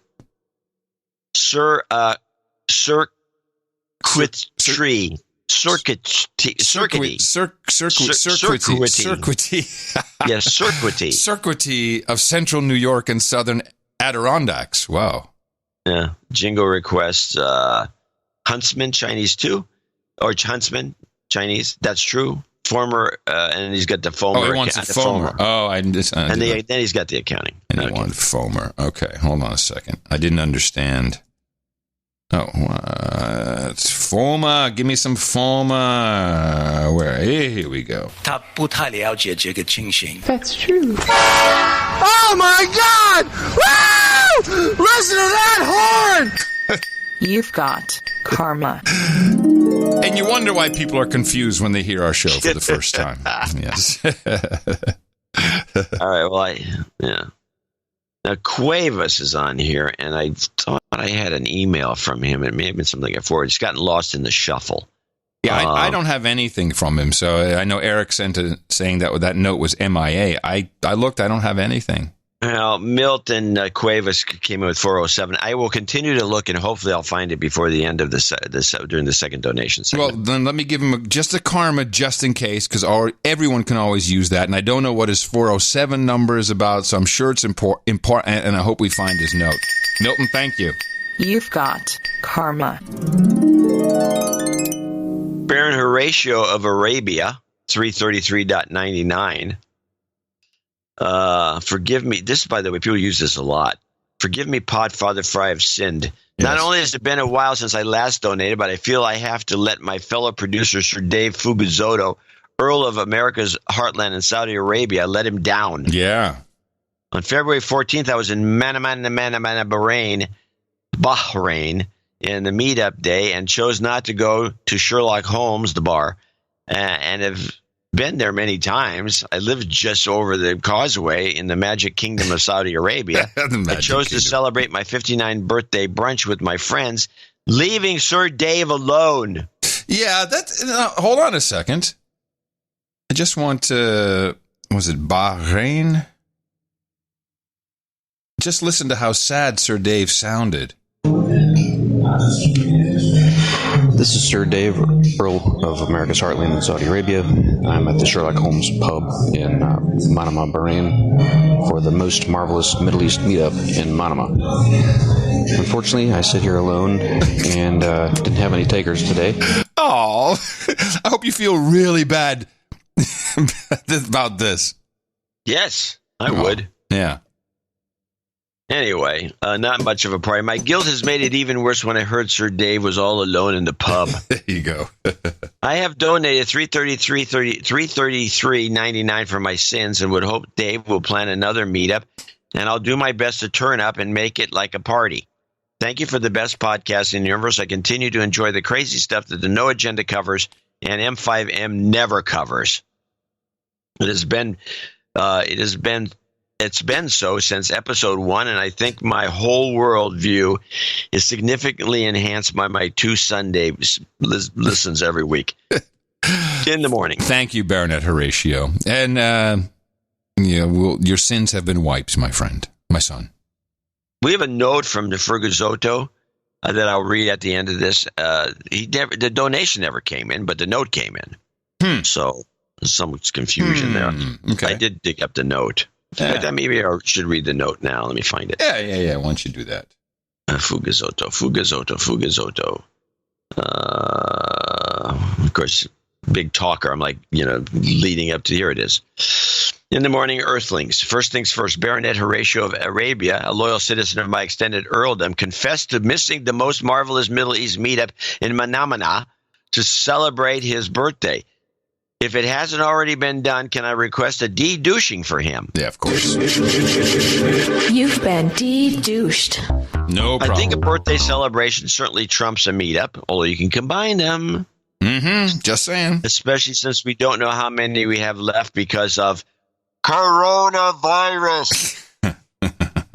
He wants we're all going to die. You got the de-douching. I got the... Wait, no. That's not what he had. Oh, you mean we're going to do Dave Fugazotto's? No, I don't have those. What does he want? We're all going to die, and the de-douching. You already did the de-douching. Oh, okay. Given my recent history, I request a double dose of travel goat karma. In a few days, I head off to India for a temporary position as a Yanni groupie, at an upcoming cage match in Kerala against his arch nemesis, John Tesh. There's stuff going on there, man. Also, I will ask around to see if I can locate our one Indian producer. Wow. Very elusive. You'll never find him. I don't even think he listens anymore. We had one Indian, not that there's other Indians around the world. One Indian producer who would actually donate. Who was in India. Yeah, yes, one. Yeah, that was years ago. Mm-hmm. My main concern is being away for a week and a half and having the Saudi government decide to stop travel into the country. Yes. I'm returning via Sri Lanka, and it looks like a long walk back to Riyadh. Yeah. The only other option is to hire myself out to run the bilge pump on a leaky dhow sailing to Yemen, then join a camel train hauling brass coffee pots, frankincense, and cat across the empty quarter. Take pictures. It all sounds terribly exotic, but I'm reasonably sure it would suck. And you have to deal with the questions the next time you come back to the USA. That's a surefire way to get the SSS on your boarding pass. Right on. Come on, Goat Karma, keep those airports open. So he needs a... We're all going to die? We're all going to die? And we're going to die in a Goat Karma. Okay. We're all going to die! You've got karma. There you go. So that matches well. Okay. We keep these superstars in the family happy. Yes. Sir Seat Sitter comes up at $333.33. And the jingles at the beginning, you see those. Yep. Today I surpassed the halfway point to knighthood, even though my alias was Sir Seat Sitter long before I discovered the best podcast in the universe. The feeling of stolen valor due to having Sir at the beginning of my username keeps me donating. So soon I shall be Sir Seat Sitter. Oh, he's not actually a knight? No, that's his name. Could have fooled me. It's like 1 hour cleaners. Yes, indeed. He'll be Sir Seat Sitter. Okay. So he'll be Sir Seat Sitter. I got carried away making jingles, mixes, and songs that are a bit long for the show sometimes. So follow me on Twitter at Sir Seat Sitter for full versions of the No Agenda songs and mixes that only get partially played on the show. I'd be remiss if I didn't call out K-Bob Stevenson, Noah Beams, and Logan Quallups as douchebags. Douchebag. You need 3 douchebags for these guys. Douchebag. There we go. I would call out Seth Emmers as a douchebag, but I'm pretty sure he hates the show. Oh, let's call him a douchebag anyway. Douchebag. Why not? Yeah, he's probably the only real douchebag. Yeah, right. I need some jingle making karma and some preventative cancer karma for myself and all those who need it. I don't think I have cancer, but I smoke too many cigarettes, and I leave my cell phone in my pocket way too often. It's radiating my balls. For jingles, can I get a JCD radiating my balls? Alex Jones, it's real, and that's true. That's true. Crackpot, when Joe Rogan inevitably crackpot. When Joe Rogan inevitably invites you back on JRE due to you being the podfather, please bring Buzzkill with you. Ha. There's 33 more years of the best podcast in the universe. Boom. I don't think that would be a good show. We are so uncomfortable in real life together. That's no good because we don't want to ruin the show by getting into a fight. No, we don't get into fights. We just don't really know what to do. I mean, you reckon, and people have looked, when you were here for the wedding, people looked at us and went, "Are you sure you actually do that show together? Is it you guys?" It's like, we're so uncomfortable. It's like this magical wall of microphone and headphones is very, very handy. Well, we've actually decided to eliminate one of the elements of radio, which is a good one. But I mean, when I was working with Leo a lot, it was available to me then, which is visual cues to the other guy. Yeah. No, we're beyond that. We got some kind of telepathy. We got telepathy. We got some magic. But the visual cues are very handy. With my Tourette's, you'd be like, "What? What do you want?" Oh yeah, that's true. I've never actually. What do you need? What do you need? Tourette's. Here we go. I've never worked with a Tourette's guy. That's right. Never worked with animals, children, and Tourette's guys. That's your show business tip for the day. It's electrifying my balls. It's real. It's real. It's real. That's true. You've got karma. There we go. Baronet Ho Ji Hung. No, you're missing Bob Degens. Degens. There we go. Bob Degens. Bob Degens in Goor. Goor. Bob Degens in Hoor, Netherlands. Degens. See, once you get, you can. I know you're able to do the. It's just shorten it. So Bob Degens in Goor. In Goor. Yeah, very sexy. Yeah. Goor for those taking notes. Yes. But apparently it's pronounced whore. Whore. Whore. And whore. Whore is also an adjective, and it's when someone will say that is really disgusting, you'd say dat is goor. Interestingly. Dat is goor? Dat is goor, man. Dat is goor, man. Excellent. You're nailing it. Huh. Greetings, Crackpot and Buzzkill. I've been a long-time listener without a donation, so for this magical episode, I'd like to donate a magic number and ask for some baby-making karma for my beautiful wife and I. Aww. Please continue the awesome value you are providing. The best to both of you and everyone in the No Agenda family. Regards, Bob from the beautiful region of Twente in the east of the Netherlands. Yeah, Twente, the Tukkers, we call them. They're really nice people. These are the salt of the earth Dutch people who live in Twente. And apparently, we can help them out with a little bit of baby-making karma. Happy to do that. You've got karma. Now we got Baronet Ho Ji Hung. Yes.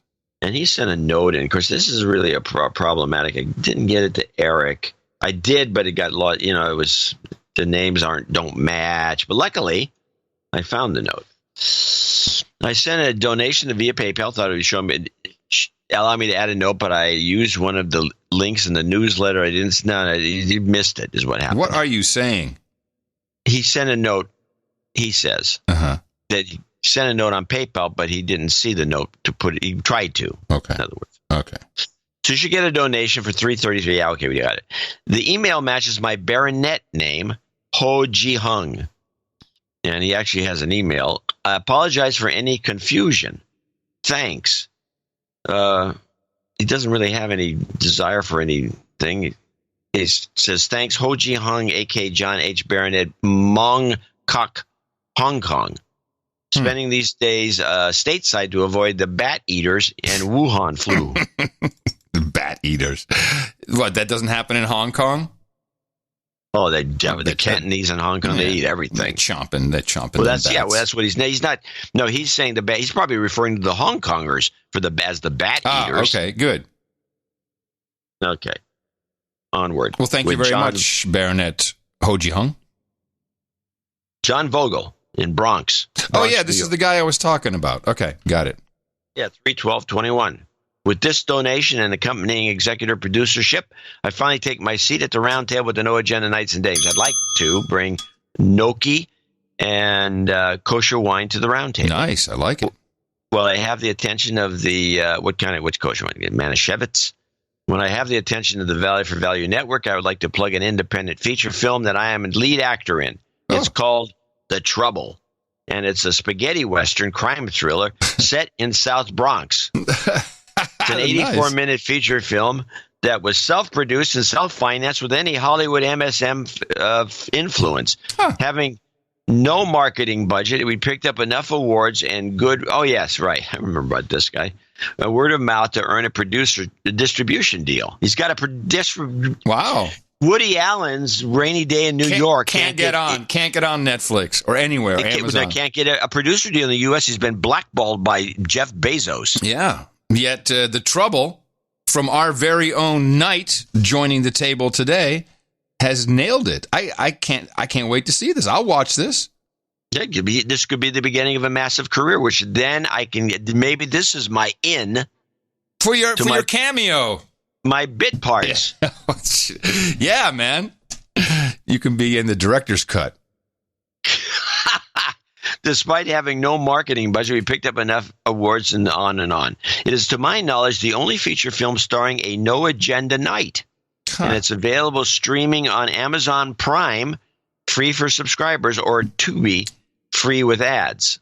Okay, so this is on Amazon Prime, and this will be, and it's called The Trouble. So everyone should go check it out. Even so, the douchebags can watch it with a clear conscience. The trailer and more info can be found at troublefilm.com. Hold on a second. I'm on the Amazons as we speak. Let's see. You can also go to troublefilm.com. Let's just see what this is. There he is. Okay. So you know I told you I've been going to these underground poker games? No Limit Texas Hold'em. Let me go. Okay, I can't wait. I'm going to watch that tonight. That's fantastic. Congratulations. That's great. I love that. Made it into the system. Snuck in, backdoored it. Please spread the word if you like the film. We rely heavily on word of mouth. I shall duly request the title Sir John Vogel of The Shameless Plug. I also request some jobs karma in hopes of booking another good role. I don't want to send guys War and Peace to you, so here are some stray notes you should either read or not. I want to give a big shout out to Sir Cal of Lavender Blossoms. Probably helped him with the movie in some way. I recently switched from another brand, and LB works much better and costs less. Hi, I'm John Vogel. You've probably seen me in some of my work, like The Trouble. I recently switched from a different brand to Lavender Blossoms. I'm a happy customer. Yeah, happy I know customer. You guys hate it when producers specify they don't agree with everything you say, but I fear there's a growing sense among the younger generations that one should only consume media that matches their ideology. For whatever reason, millennials and Gen Z may need extra encouragement to seek and support interesting perspectives. They don't always support perspectives they don't always agree with. 5 or 6 years ago, I experimented with my podcast playback speed to 1.3x. I started getting horrible nightmares every night. This is who you're talking about. Yeah. And when I went to sleep, when I turned my playback speed back to 1, the nightmares stopped. That being said, I still use a setting. I use the setting to count the silence and pauses, so he still compresses. Which I think is still a mistake. You do whatever you want, and I encourage the user manipulation. But Adam is a fan of the pause. Big fan. It's very important. It lets everything reset. It lets things sink down. Lets you catch your breath for a second, and then we can continue. I am a fan of it, but it's okay. I enjoy anyone being able to mangle it any way they want. That's fine, of course. Thank you, John, and I will be giving a review of the movie on the next show. And also, by the way, humor sometimes requires pauses. Jack Benny, of course, being the premier example of a guy who could use them. But sometimes you need a beat. You need to say something, or you need to drop something in, and it has to be timed a certain way. And sometimes it requires a pause. Sometimes a long pause. Sometimes a long pause is funny. And so you're just taking all that out of the show. It's an insult. It's okay. It's an insult.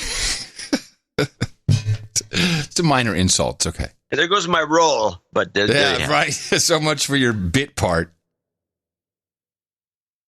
All right. Anyway, onward. Did he have some karma requests there? Didn't he have some? He's getting it. You've got karma. Yes. I'm sorry. He actually needed jobs karma. Jobs, and jobs. Let's vote for jobs. You've got karma. Threw in a goat there. So next on the list is Dame Sarah Rupert, who's just recently married, has a baby. Oh. And she was at the Oakland meetup. Oh, okay. And the baby was there, and everybody, even when she left, they talked about this baby. And tell us about this baby. What was the baby? This second almost perfect sucker baby that's been to one of these meetups. We had a sucker baby show up at I think it was some Chicano fan had a baby at the thing. It was the same thing. This baby was a girl, perfect, beautiful, calm, good looking.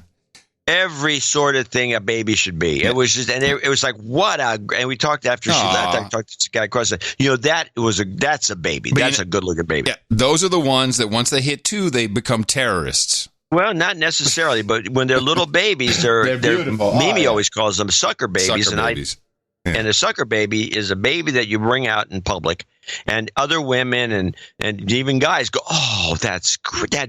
Oh, I want one of those." Now, did you guys bring Theodorable? Yeah, he showed up. Did he take the L train?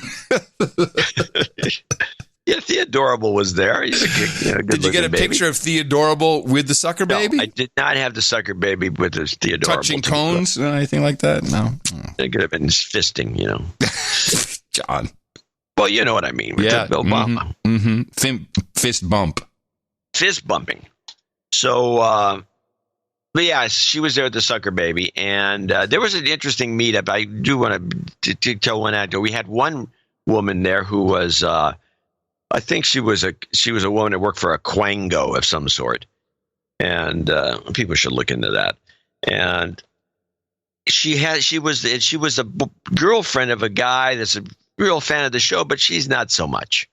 And this is and I think he brought her there, and she and you just look at the group picture, she's not going to show her face. But she was a classic, and I spotted her as like, oh, I've seen this type before.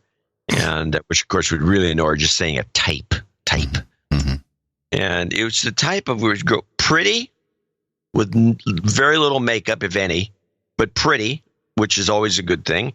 Kind of frizzy hair, and a look which looks like she should be squinting her eyes when she looks at you, but you can see the thought bubble in her head as she's looking at you with this kind of virtual squinty eyes looking at you, and the thought bubble says men. oh, okay. Yeah. And not to insult her or her boyfriend, who I won't mention, she would be the type to convince him to get a vasectomy in his 20s. Boom. Yes, okay. Story done. All right. And she was going to, that bastard.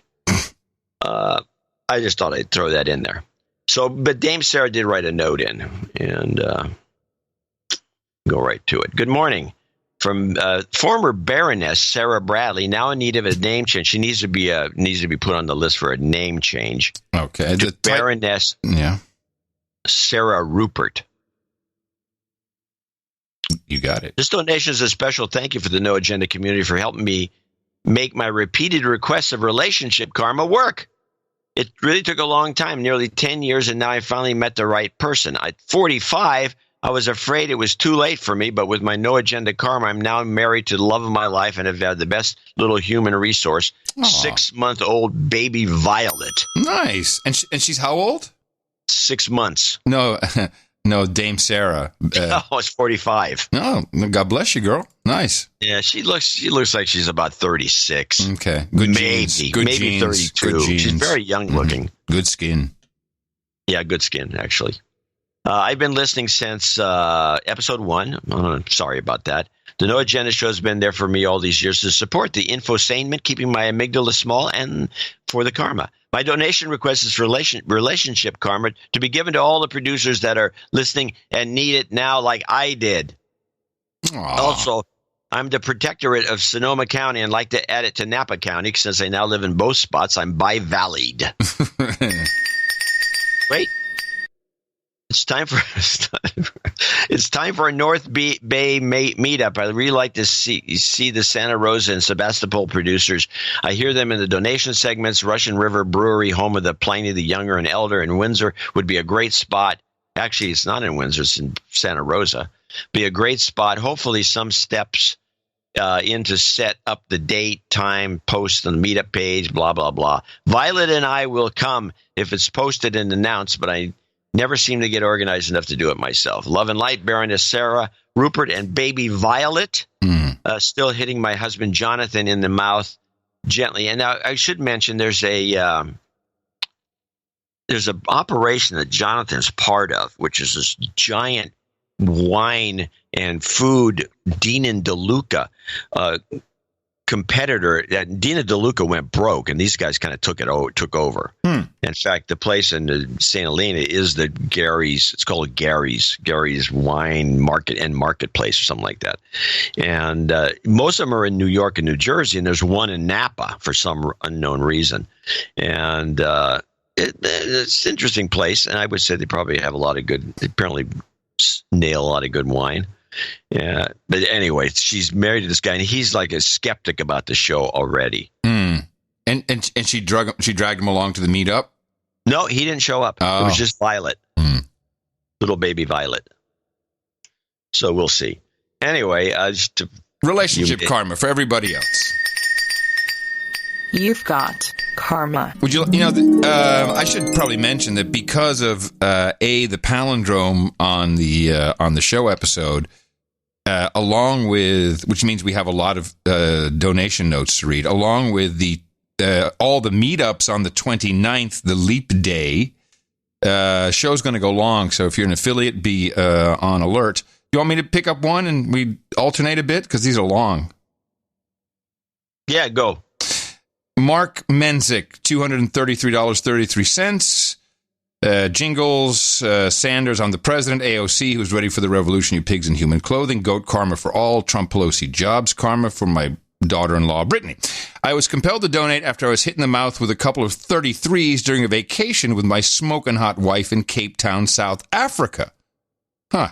We wandered into a random restaurant in the harbor area and sat at a random table that happened to be table number 33. While sightseeing, I noticed a sign displaying all of the cities in the world on the 33rd degree south longitude line, including Cape Town. Finally, when the latest newsletter explained the 1221 palindrome and hidden 33, I knew I could no longer ignore these signs, and I must donate! The 23333 represents the 233s I saw in Cape Town. One final observation. My wife and I spent 2 weeks in South Africa in Joburg, Johannesburg, but I guess that's what you call it if you're in the hood, Joburg.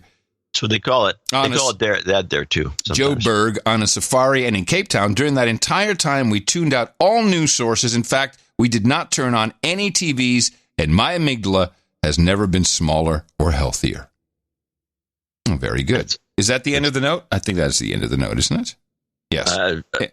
Yes, and a Trump Pelosi jobs karma. I'm the president of the United States. I have all of the power. Who here is ready for the revolution?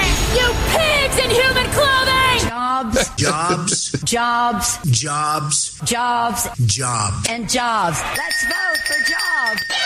You've got karma. Next on the list is Wouter Sloten. Wouter Sloten. Wouter Sloten. Yes, close enough. But he's in Denmark. 233 sounds like a Dutch name. I think he is. This is my first donation since the two of you started accompanying me during my daily commute for a little more than a year ago. A de-douching would be appreciated. You've been de-douched. No jingles, but a little goat karma never heard. I'm a Dutch civil engineer living the American dream in Denmark. Well, we know that's where people, according to Pete, was it Pete Buttigieg who said that people live the American dream in Denmark more than in America? Yeah. Nice. Did you know that Pete is actually Maltese? Yes, we've been over this. Okay. Antidepressants, aquavit, and blonde shield maidens all around. It's the love of a king. The life of a king. This is the live. I tell you, John, as the other producers have stated earlier, Adam used to be a big cultural hero for Gen Xers like myself growing up in Holland in the 80s. Key phrase, used to be. Yeah, used to be. I'm a has-been cultural hero. Hello, I'm the has-been cultural hero. Friday evenings around driving around in Rotterdam, the Curry and Van Inkel show has always been playing on the car radio, and boy, do I miss this. Even to this day, I have difficulties as to when my weekend actually starts without the official Curry and Van Inkel. The weekend has started jingle. Do you have it? No, I know how it goes. Met the weekend for the deur. Met the weekend. Something like that. Okay, that's enough. Okay. If you can get it, it'd be great. Adam, on one of the previous shows you mentioned your interviews with musicians on the Dutch national TV while drinking milk. I think one of your first big interviews was with Don Johnson. You were probably around 20 years old, and I remember how proud I was on your behalf. Oh, that's right. That's right. I remember that. That's true. Finally, we had a Dutch show host who could actually have a conversation in English without that terrible Dutch accent. What are you talking about, Wouter? Wouter, what you talking about, boy? When you thanked him for the interview, I remember him saying something like, "Hey, this was a good interview." Oh. Adam, you also had the Bee Gees in the Countdown show at one time where you pissed off Barry Gibb by asking how much it was to work with Wacko Jocko. Do you remember that? Yeah, I do. He turned to you and answered, "Well, I can tell you that Mr. Michael Jackson is a very good friend and deserves respect." And let me tell you something. Hear me now, believe me later. That one moment in time changed my attitude forever. And I thought, it's so easy to call famous people names. Now, let's just forget the show for a moment. Let's forget this show. Let's forget the show for a moment. And I really like the Gibb brothers. Of course, the only one left is Barry now. But I was young, I was 19, 20 years old. And he flipped his head, Mr. Michael Jackson to you, basically. And I remember feeling so small and so stupid for trying to be a cool, hip DJ. It taught me a big lesson. And so I appreciate that. Well, I should mention that calling, using nicknames and being disrespectful, Trump, for example, it makes a habit of it. Mm-hmm. I think it's more, I think you can use the checkbox. It's okay after you're 50 years old. When you're 20, it's not cool. It's not cool. But when you're 50, if you were 50 and you said something like that, it would be like, yeah, whatever. You can do it. And when you're my age, in the 60s plus, wow, you got free pass. Yes, of course. Do as you like, old man. Who cares? All right. Are we done here? I want to thank the two of you. Continues. He wants to thank the two of us for a great show. And following up on a discussion you had a while back, I would like to conclude with the following. I'd like to taste a good Swiss cheese is determined by the holes. It's the pauses in your dialogue. Whoops. Whoa. This is good. It's the pauses in your dialogue that proves the quality of the best podcast in the universe. Best regards. Vinlig Hilsen. So he says, like good Swiss cheese is determined by the holes. The pauses in our dialogue prove the quality. Thank you. I will take that to my grave, sir. Thank you. And he wanted a goat, I think, a karma of goatage. Here we go. You've got karma. Dankjewel, Wouter. Leuk. Heel leuk. Grappig. Joseph Gaz in Wilmington, Delaware, $229, and all he says is Purple 313. Purple 313. Purple 313. Okay. Okay. Eric Nguyen, I think that's how it's pronounced, is the Vietnamese name, Nguyen, 22820, Richardson, Texas. Hi, John and Adam. Thank you for your hard work. I want to give it a shout out to my friend Sir Chaotic Mass for hitting me in the mouth a half a year ago. Ever since that moment, I've been hooked, listening to every show for the past 6 months. I deserve a douchebag call out for not donating sooner. Douchebag. I always question that. A proper donation and a de-douching is long overdue, but just in time for my 29th birthday on February 28th, 2820. I also want to thank you. I give him the de-douching. I was going to say, yes, let's do that. You've been de-douched. I would also like to thank you, for your media deconstruction, especially for your coverage of the vape wars in recent times. I work in the vaping industry and have been seeing the trends come and go. But the past few months have had a profound effect on the industry, and the capitulation of Juul, the THC cartridge scare, and sweeping new regulations. I look forward to the inevitable knighthood as I make regular donations per the value for value model. Please accept these jingle requests. Pelosi and Trump jobs. Al Sharpton resists we much. Little girl, shut up, slave. China is a-hole. It's true, and I goat karma.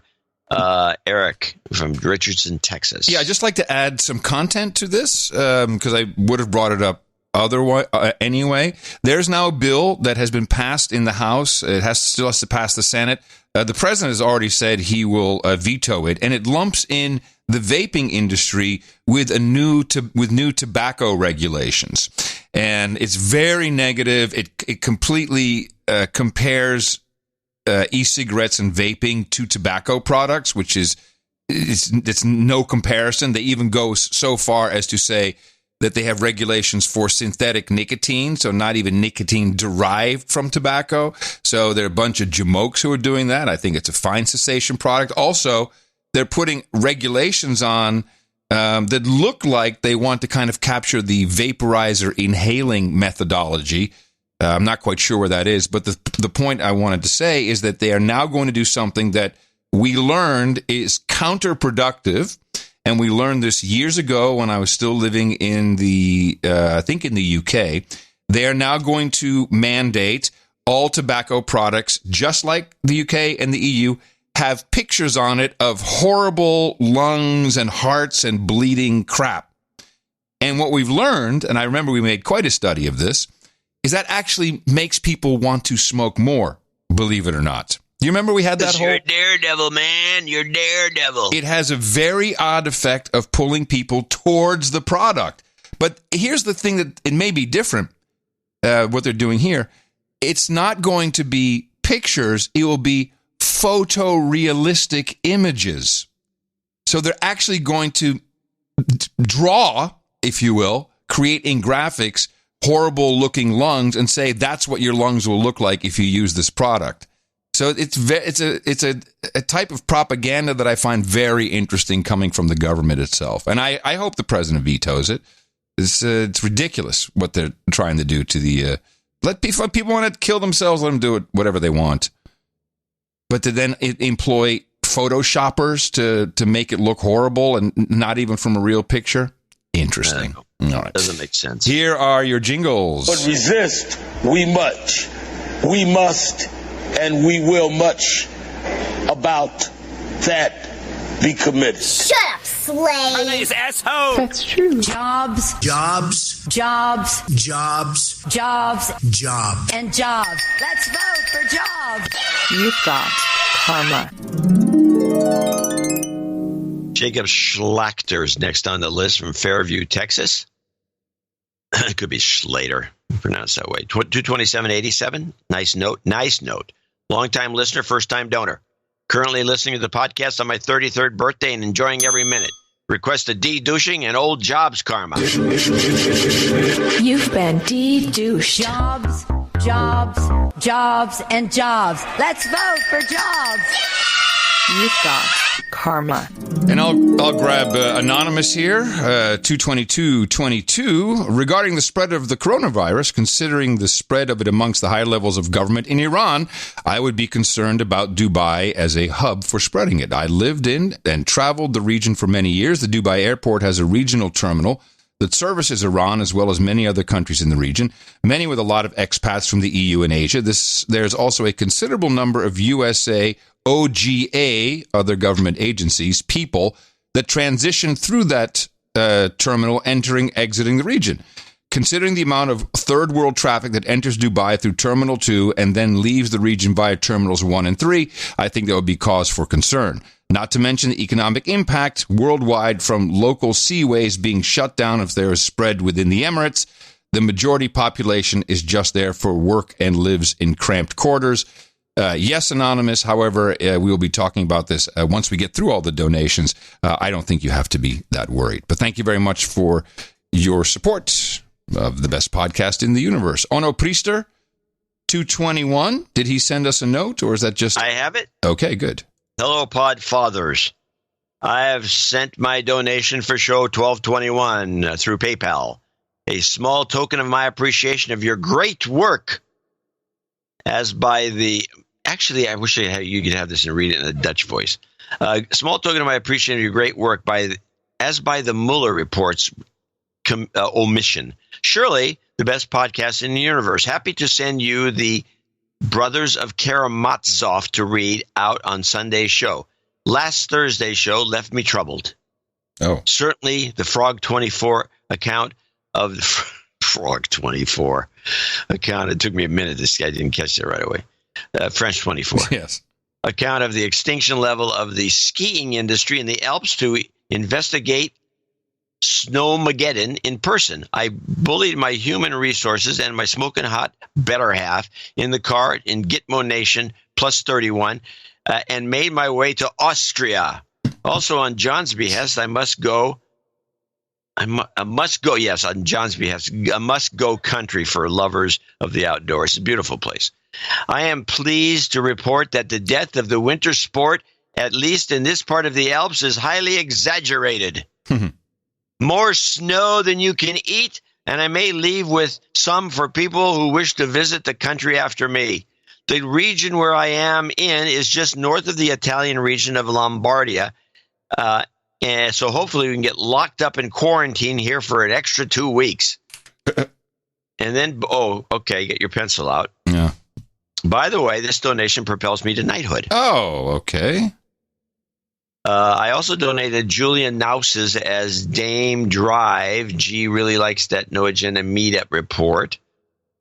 The title I aspire to is Sir Lather of Indecision. Okay.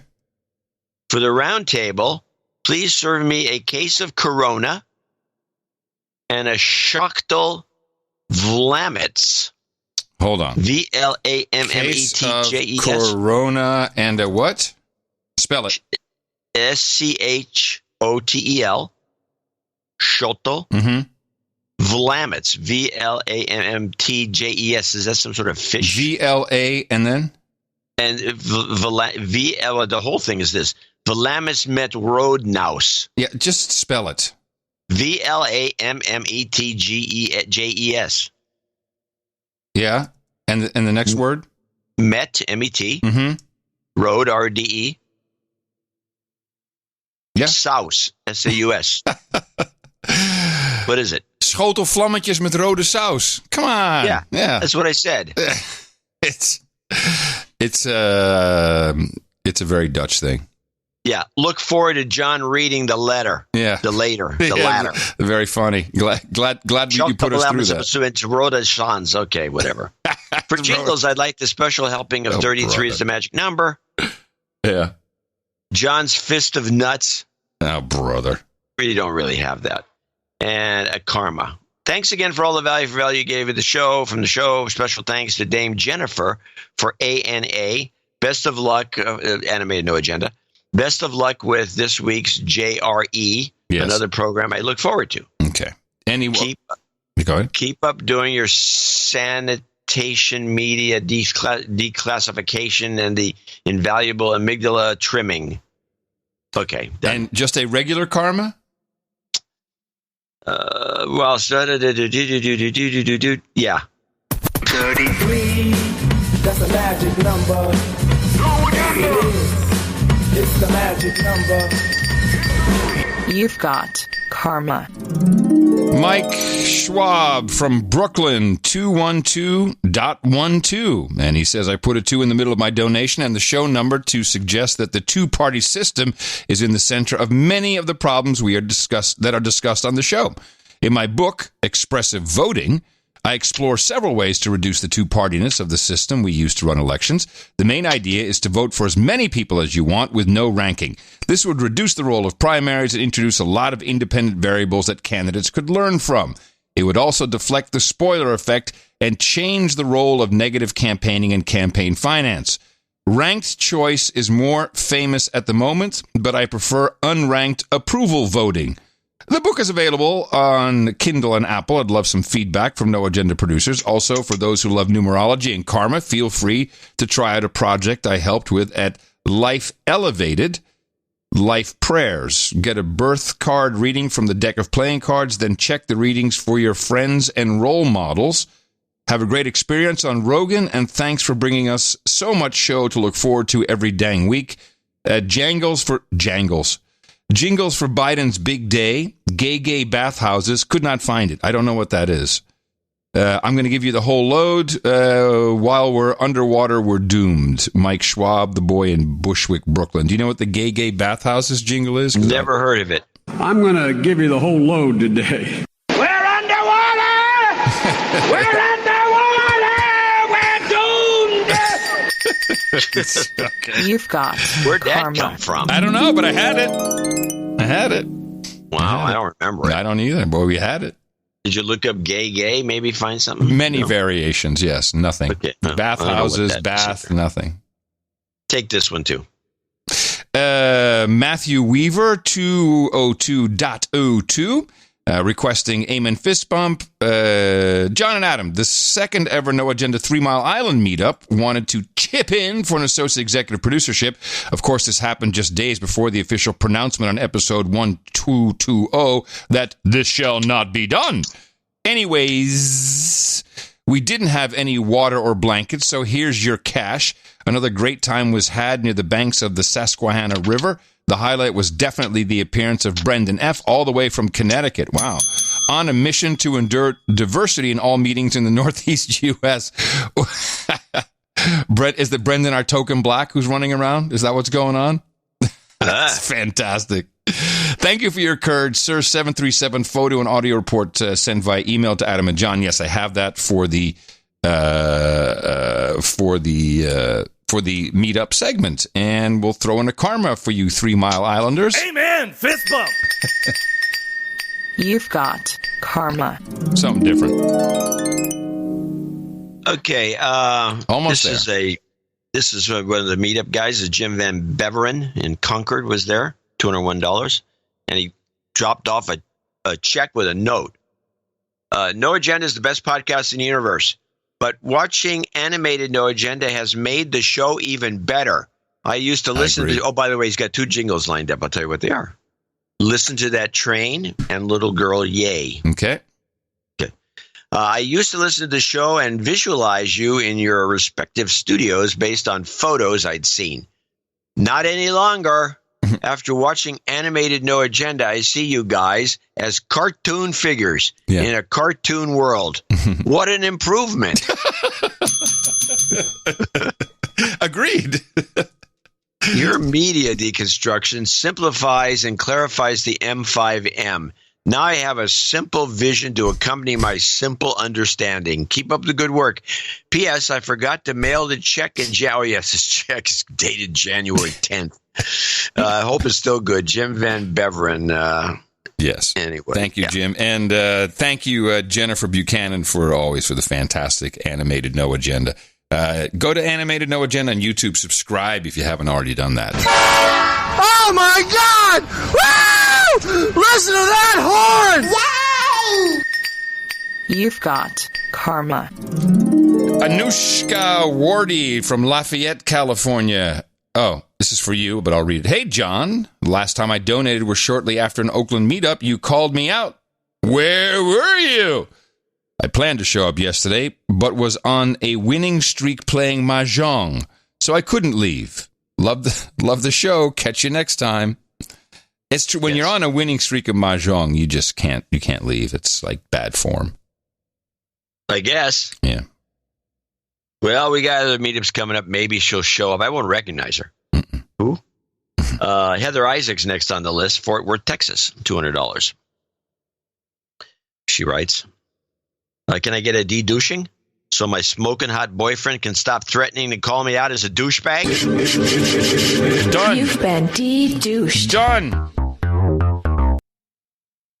I am cutting my financial ties to Austin, Texas, and selling my home so that I can escape the campers and the hipsters that have taken over my beloved home. I have lived in Austin for 10 years, by the way, TBD, which is worse for ATX. I'm not sure what that means. Oh, to be determined when she's going to leave. Mm-hmm. I have lived in Austin for 10 years, and while I have some great times, I'm running away for multiple reasons, mostly that the city I fell in love with has changed drastically, and Cleveland, Ohio, is pretty good. Well, hold on a sec. It's okay, Heather, I understand. However, I will stay here and fight back. I will fight the hipsters. I will push them back in their place. I think it's still worth a try to save Austin. Anyways, Jingle request. Can I get a pretty good? It's true. A real estate buying and selling karma for me and my boyfriend. Thanks, shining a light on the M5M. Epstein didn't kill himself, and neither will Blago. Thanks, Heather. I think that sounds pretty good. That's true. You've got karma. Also from the Oakland meetup. And by the way, there's a note that came in from the producer of the meetup. She, by the way, works for Slack. Is it Slack? Slack, whatever that company is. Yeah, Slack. Yeah, she's one of the Slack. She dropped off stickers for everybody. Oh, wait, this was Heather? Yeah.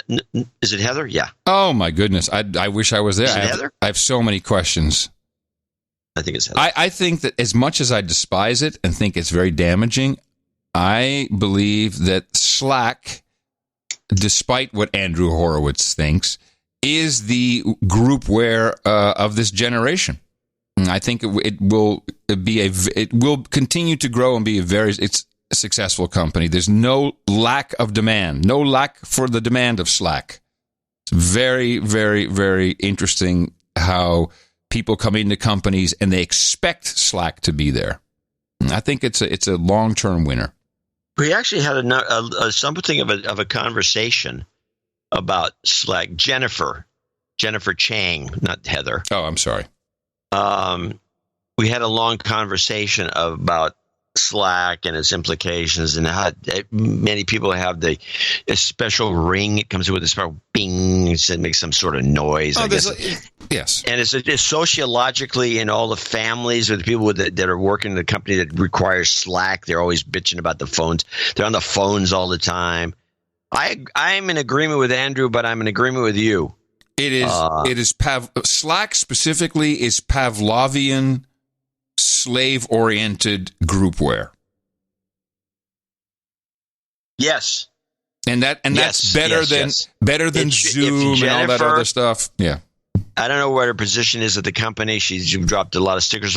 She gave me a Slack bag. Wow, you're such a lucky man. Bag. Yes, I may put that on. I got more stuff to sell. Oh yeah, you sold the Frisbee. You sold your Bob Frisbee. Sold the Bob Frisbee. Got other things to sell. We'll hopefully get to it in this show. Otherwise, it'll be at the wait. This show will end on Monday if we don't continue. Yes. All right. Onward. We're just a lot of the commentaries in this segment. This is the last donation is Ron Pepper, who was at the meetup. And he sent a note in on a very interesting paper. Accounting via email. Please. Oh, yeah. Okay. Get your pen out. Sorry. Mm-hmm. I'm ready. Please knight me Sir Pepperazzi. He may be listed there because I thought I sent that to Eric. Yes, he is. He is Sir Pepperazzi. He's listed. And just the jobs karma for my photography business. Panorama Network, all one word, panoramanetwork.com. Also, just back from Mexico, so he also dropped in an extra $25 by dropping off 500 pesos, which I didn't account for because I'm just going to put it in. Not going to do anything with it. I think you'll like the photos from Mexico at Instagram.com rpepper. /rpepper. So there's photographs for everybody. That's it. He doesn't have any requests, so he's good. Wow. Well, these are an extensive list of executive producers and associate executive producers of clearly an important episode, 1221, the palindrome to end all palindromes. Thank you so much for doing this. It also makes me feel I'm really excited to go to Joe Rogan. I'll be appearing on the Super Tuesday. I'm actually leaving tomorrow. Going to take my time, and I'm staying at the airport. I'm getting like you now, John, old and curmudgeon-y. Like, that's the best place to stay is at the airport. And just all of this. Because you don't have the hassle of going to the airport. Exactly. But all of this support is incredibly encouraging, and I feel on top of the world, people. Thank you. And please take these titles seriously because they're completely accepted wherever credits are recognized.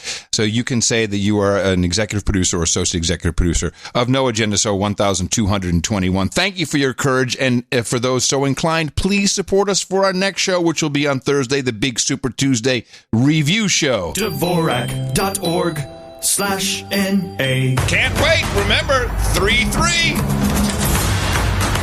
Our formula is this. We go out, we hit people in the mouth.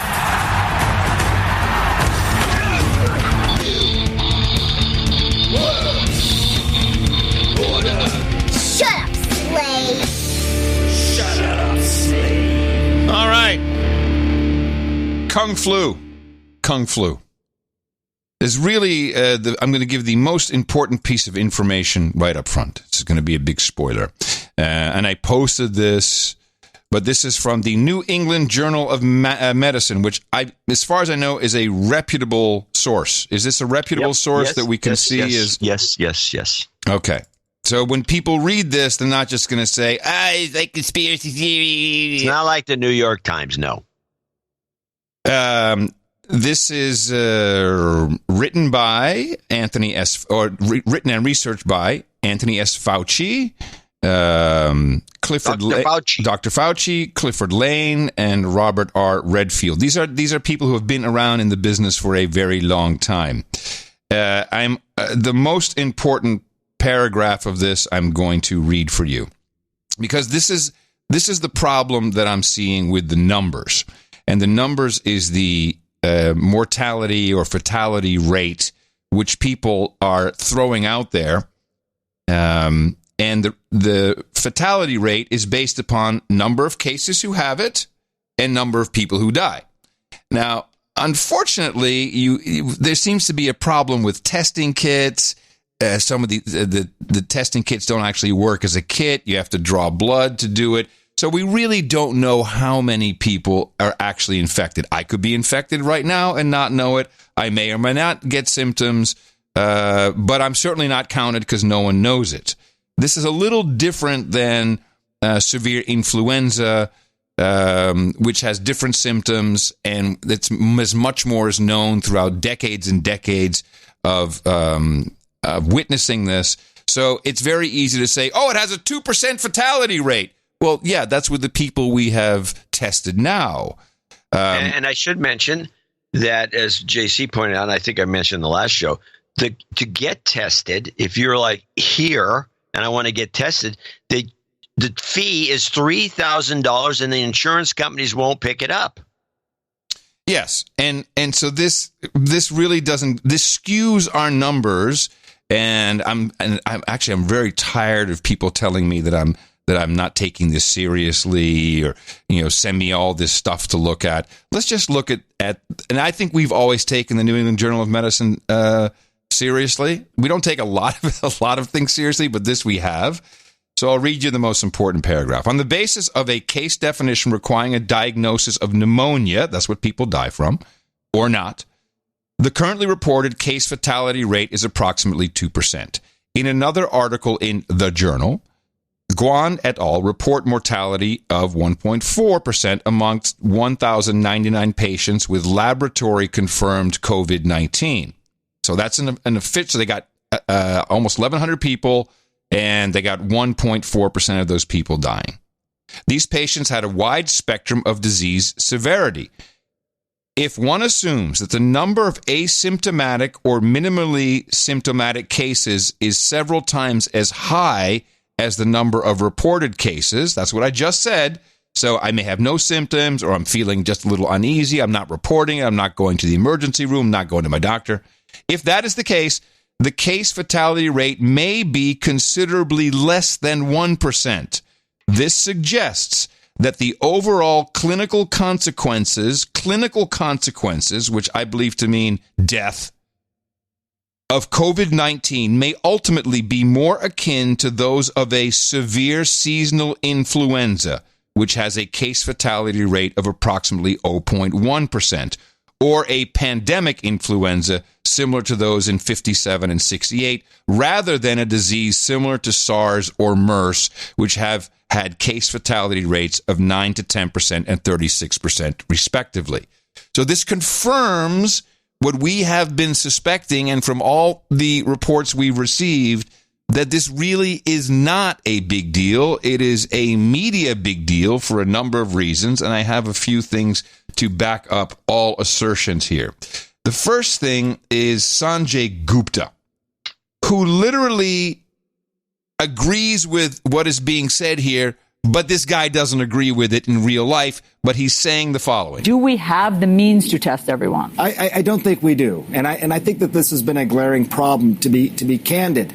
Again, you look at other countries around the world, including Korea, they have the testing. They've been doing the testing, up to thousands of tests a day. We know that some of the original test kits that were sent out to what are called POC, point of care locations, were flawed. For various reasons. They didn't have the right control, they didn't have the right reagents, whatever it might be. But I think, the numbers change a little bit, but they maybe only 7 different hospitals and locations around the country where you can actually get this testing done. And look, anecdotally, I talk to my friends in the medical community, and they say, hey, there's patients who may be fitting the criteria here. They weren't necessarily in China, but they were in Korea. They fly back, they're sick, they go to the doctor, they say, I should be tested. They're told, no, you don't fit the criteria. And by the way, we don't have the tests anyways. I don't want to overstate. What the hell? Did you hear him? The doctor said anyways. Nice, Gupta. He said anyways. Told, no, you don't fit the criteria. And by the way, we don't have the tests anyways. I don't want to overstate this, but the concern is, from a public health standpoint, readiness, really one of the first criteria is surveillance. And it's not clear to me right now that we have had the adequate surveillance in this country over the last several weeks to really get an idea of how significant this coronavirus outbreak is here in this country. We could be missing people. Okay, no, you are missing people. You're missing lots of people, and therefore this magical 2, some people are throwing around 3%, is completely unproven, not scientific, not based on actual data that you have. So if we can't test it, you can't be throwing these numbers out. And this was an exchange that took place during the press conference with Sanjay Gupta. And actually, it was Scott Adams who brought this to my attention. And I'm still not sure I agree with Scott Adams, but the Sanjay Gupta definitely wanted to interpret something the president said the way he wanted to interpret it. I'm not so sure he got it right, but for sure there should have been some clarification before he went off reporting that the president is a complete nut job. There were many times that the president expressed surprise about certainly the severity of the flu. He kept saying that this was news to him. He didn't know how serious the flu was. I mean, he watches a lot of TV. You'd think that one would have come up. But here's you. Can you believe this smug woman? He watches a lot of TV. Really? That's okay. He didn't know how serious the flu was. I mean, he watches a lot of TV. You'd think that one would have come up. But here's your exchange with him. Flu has a fatality ratio of about 0.1%. Correct. This has a fatality ratio somewhere between 2 and 3%. Given we don't know exactly. The numbers so far. And the flu is higher than that. The flu is much higher than that. There's more people who get the flu, but this is spreading, or it's going to spread maybe within communities. That's the expectation. Does that worry you? Because that seems to be what worries the American because people. We're ready for it. Now, before we continue with this clip of Sanjay back at home base, how did you interpret what the president said when he said it's much higher? He said that the flu is much higher but it could have been the flu is much higher in number of cases. It could have been the flu is much higher than the 0.1% that 0.01% that he said. So he was implying that the flu cases were either much higher or that the fatality of the flu is much higher. But not much higher than coronavirus, just much higher than whatever Gupta was saying, the 0.1%. Yeah, just much higher than what you're talking about. That seems to be what worries the American people. Because we're ready for it. What did you take away from that exchange, Sanjay? Well, there were a few things. First of all, the president, I think, earlier was talking about the similarities between this coronavirus and the flu in terms of how it spreads. And, there are similarities there. These are both very contagious pathogens. I think there's two things that really surprised me. One is that, like you point out, that we've been talking about the fact that flu does kill tens of thousands of people every year. And apparently he didn't know that up until right before this briefing. briefing. He was told this apparently by Dr. Fauci, right? Hearsay. Ahead of time. But also in the midst of our exchange, all of a sudden he said, well, no, flu mortality rates are higher than coronavirus. Did you hear that, John? No, I didn't hear that at all. Well, that's how Dr. Sanjay Gupta is interpreting that. I didn't hear it either. Well, this is the way the Dimension B people interpret everything wrong. Let's just listen to it one more time. Flu has a fatality ratio of about 0.1%. Correct. This has a fatality ratio somewhere between 2 and 3%. Given we don't know based exactly. on the numbers so far. And the flu is higher than that. The flu is much higher than that. There's more people who get the flu, but this is spreading, or it's going to spread maybe within communities. That's the expectation. Does that worry you? Because that seems to be what worries the American because people. we're ready for it. So again, here's what Gupta interprets. All of a sudden he said, well, no, flu mortality rates are higher than coronavirus. He never said that's not what he said. He did not say flu rates are higher than corona. He never used the word coronavirus. I listened to it the second time. I can see the misinterpretation being there, and nobody asked for clarification. And then you make the assumption that that's what he's saying. This is very common. Yes. But when you're scaring people on television, it's not such a good idea. They should have at least asked for some clarification before. That would have been blatantly. Smart. Let's finish it up. He said, well, no, flu mortality rates are higher than coronavirus. No, he didn't. I don't know why he said that, where he got that. It's not true. I mean, here's the concern. If you have two transmissible pathogens, flu and coronavirus, they're both pretty transmissible. Flu mortality rates are about 0.1%. So 0.1% of the people who get an infection with the flu will die of it. With coronavirus, so far, the largest studies show the number's closer to 2%. That's a 20-fold difference. So if you have the same transmissibility, but one is 20 times more lethal, it is clear why public health officials are concerned about this. And I guess I was a little worried in an effort to sort of reassure people. I'm not sure the president understood that particular point, at least in our exchange. That's a big deal, Sanjay, and that struck me as incredibly worrisome. It's dangerous if the president doesn't understand the coronavirus is 20 times more deadly than the flu. You see, they're just making stuff up. So we already reviewed. They don't really have the mortality rate. We don't have it. Hold on a second. Does anyone have a calculator there? Because if the flu is 0.01 is what they said, right? Mm-hmm. 20 times is 0.2, not 2. No, I don't think you're correct on that, John. I'm totally correct on this.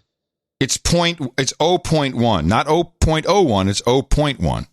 You sure it's 0.1 or not 0.01? No, it's 0.1. Why would they just say 0.1 then, not 0? I don't think so. I think they said point. Go back to the original clip. To Gupta's with the president, that clip? Yeah, where they drop these numbers out. Okay. Yeah. Sorry. Here we go. Flu has a fatality ratio of about 0.1%. Correct. This has a fatality ratio somewhere between. Did you hear it in the beginning? Yeah, he said 0.1. Okay. Yeah. So they're doing the math correct, but they're doing it based on no information. They don't have the test. They don't know. So it's very easy to say, well, we have this many people who have gone to the hospital. This many people have died. That's what it's got to be. But you can't compare that to decades of understanding influenza and when people show up. So I find it irresponsible. Irresponsible. It's just more I said this to Mimi. I said, this is just, anything you can do to pound Trump, it's good. And so there's a lot of, he doesn't know what he's talking about, stupid. And this was an interesting little. Or the Trump rotation. This was an interesting little controversy. We had one person die in Washington State. Here's the president talking about it. At this moment, we have 22 patients in the United States currently that have coronavirus. Unfortunately, one person passed away overnight. She was a wonderful woman, a medically high-risk patient in her late 50s. Wonderful woman. Now we go to CBS. Washington state public health officials gave new details in an afternoon press conference about the circumstances that led to the man's death. The person who died was a patient at Evergreen Hospital who had underlying health conditions. It was a male in his 50s. So when I hear this, I'm like, okay, is the president lying? Is he stupid? That was a lot. This is MSNBC. Let me start with the most important part, and that is confirmation that an American has died in Washington State. We had early reports that it was a male, and a release from the governor of Washington referred to our hearts go out to his family and friends. The president then said that it was a woman in her 50s. The governor of Washington's press release has been changed to make a reference to there, so we are unclear.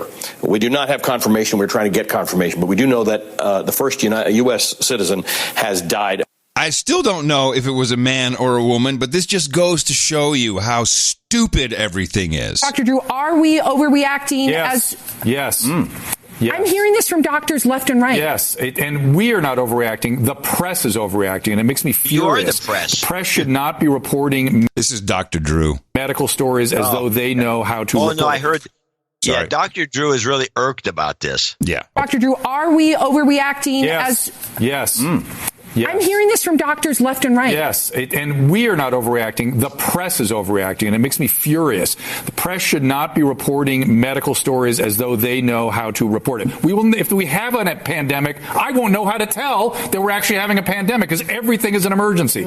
People that are infectious disease specialists, the CDC, the epidemiologists need to take this very seriously. The press needs to shut up because you're more likely to die of influenza right now. That's what doctors are saying. However, I'm not trying to go against you, but I have a question. It has now beat SARS in terms of fatalities, 362, and they're saying but its fatality rate is still lower. But they're saying it spreads fast. It's a mild illness. It spreads all over the place, and it's only out of these 17,000 documented infected. I bet there's hundreds of thousands of cases, 300 deaths. Okay. And always in immunocompromised people, always in people that are at risk for these sorts of things if they get a severe viral respiratory infection, whether it's flu or corona or whatever. All of these can hurt people who are compromised. They can. The rest of us need to wash our hands carefully, get our influenza vaccines, listen to the CDC. If there's a problem, they will let us know. The CDC made it very clear that 5,000 people just in the last 2 weeks have died from the flu here in America alone. Why are we panicked about that? Three people died on the streets of Los Angeles this morning from homelessness. Why, if that were coronavirus, people would freak the hell out. You're right. Why aren't we putting our parties in the right place? It's the press. Yes, the press. And there's reasons for this. And there's beneficial reasons. This was just something, could not be, could be something. Maybe I'm just reading too far into it. Tim Cook was interviewed by, I think it was CNBC. And of course, because China is where all their stuff is made, the issues came up, and also the stock price. Well, the stock market obviously is reacting, and Apple has been down in the past few weeks. For someone that creates value inside America's largest company, do you think there's value that investors are missing? Well, my perspective, first of all, I don't really focus on the short-term gyrations of the market. I think for me, and with the way we run the company, we work for the long term, and I see no long-term difference between what was happening 4 weeks ago versus what's happening today. And so now the market takes time to recognize that and so forth, and it'll do what it's going to do. And I'm the last person to be able to predict it, but I would, for me, I look through the noise and concentrate on the future. And the future looks very bright. You might be able to get Apple at a discount, at a 15% discount. We are a buyer, right? We have a share repurchase planned. And so, yes. This might be an opportunity to maybe up those share repurchases for Apple. I don't want to announce anything on the air, but everybody knows that we're buying shares, and if the stock is lower, you buy more shares for the same amount of money. So bonanza. This is going to be a bonanza for these dickwads. No, I mean, Apple's been a net buyer since Carl Icahn first got involved in the company a couple of years ago. They've been doing this, of course, very consistently, month after month after month. Of course. I still think they're buying high, but okay, if you think it's a bonanza. Can we play the CBS report? This is yesterday's update of the coronavirus story from the mainstream media on CBS. And so we can get a little perspective on what the media is actually doing. Breaking news tonight. President Trump addressed the nation today, announcing the first coronavirus death in this country, a patient in Washington state. The president says there's no reason for panic. He plans to meet with drug companies on Monday to discuss vaccines. The outbreak has now spread with at least 65 cases across 9 states. There have been 3 new cases today, all in Washington state. And Wall Street has been infected. The Dow lost more than 3,500 points this week, a 12% drop. CBS's Steve Dorsey is at the White House. There's no reason to panic. In an abruptly arranged White House news conference, President Trump tried to reassure the country his administration is taking unprecedented actions to contain the virus. It comes after he accused Democrats of trying to weaponize it against him at a South Carolina rally last night. This is their new hoax. And today, he doubled down. The hoax was used with respect to Democrats and what they were saying. It was a hoax, what they were saying. But the president's critics say he's the one putting politics ahead of public health. The problem is when you have the highest levels of the Trump administration actively using words like hoax, it sends a very dangerous signal to the American people. We want folks to take this seriously. Meanwhile, the White House is announcing new travel restrictions on foreign nationals who've recently visited Iran. It's also now telling Americans to avoid traveling to areas in Italy and South Korea most affected by the virus. It's certainly not a good situation. When you lose travel, that's a big part of market. But for a period of time, we're going to have to do whatever is necessary. Safety, health, number one. The markets will take care of themselves. The president also stepped up pressure today on the Fed to cut interest rates to help protect the economy. Dana? Oh, Steve, thank you very much. They're talking 50 basis points. Yeah. And I don't know much about the stock market. I've done some technical day trading. I see a beautiful double bottom on the SPY and the Spider. I think that's done. I think we've hit the bottom unless the Pope dies. And that's like an if. Who knows? He's been holed up in his chambers for the past 3 days. If the Pope dies, then all bets are off. If we can keep that... He's in the strike zone. Keep that mofo alive, and we're pretty good. Let's compare SARS to coronavirus for a moment. Aaron, authorities here do not know exactly how or where the man contracted this virus. All we know is that a Qatari man is in critical condition with a coronavirus. This is the same class of virus that causes the common cold, but also SARS. Now, unlike SARS, this virus doesn't just cause severe respiratory illness. It also seems to cause kidney failure. Now, fortunately, it doesn't seem to spread as quickly as SARS, but this is something that medical authorities still are trying to figure out. What they do know is that a second patient was diagnosed earlier in June with that same virus.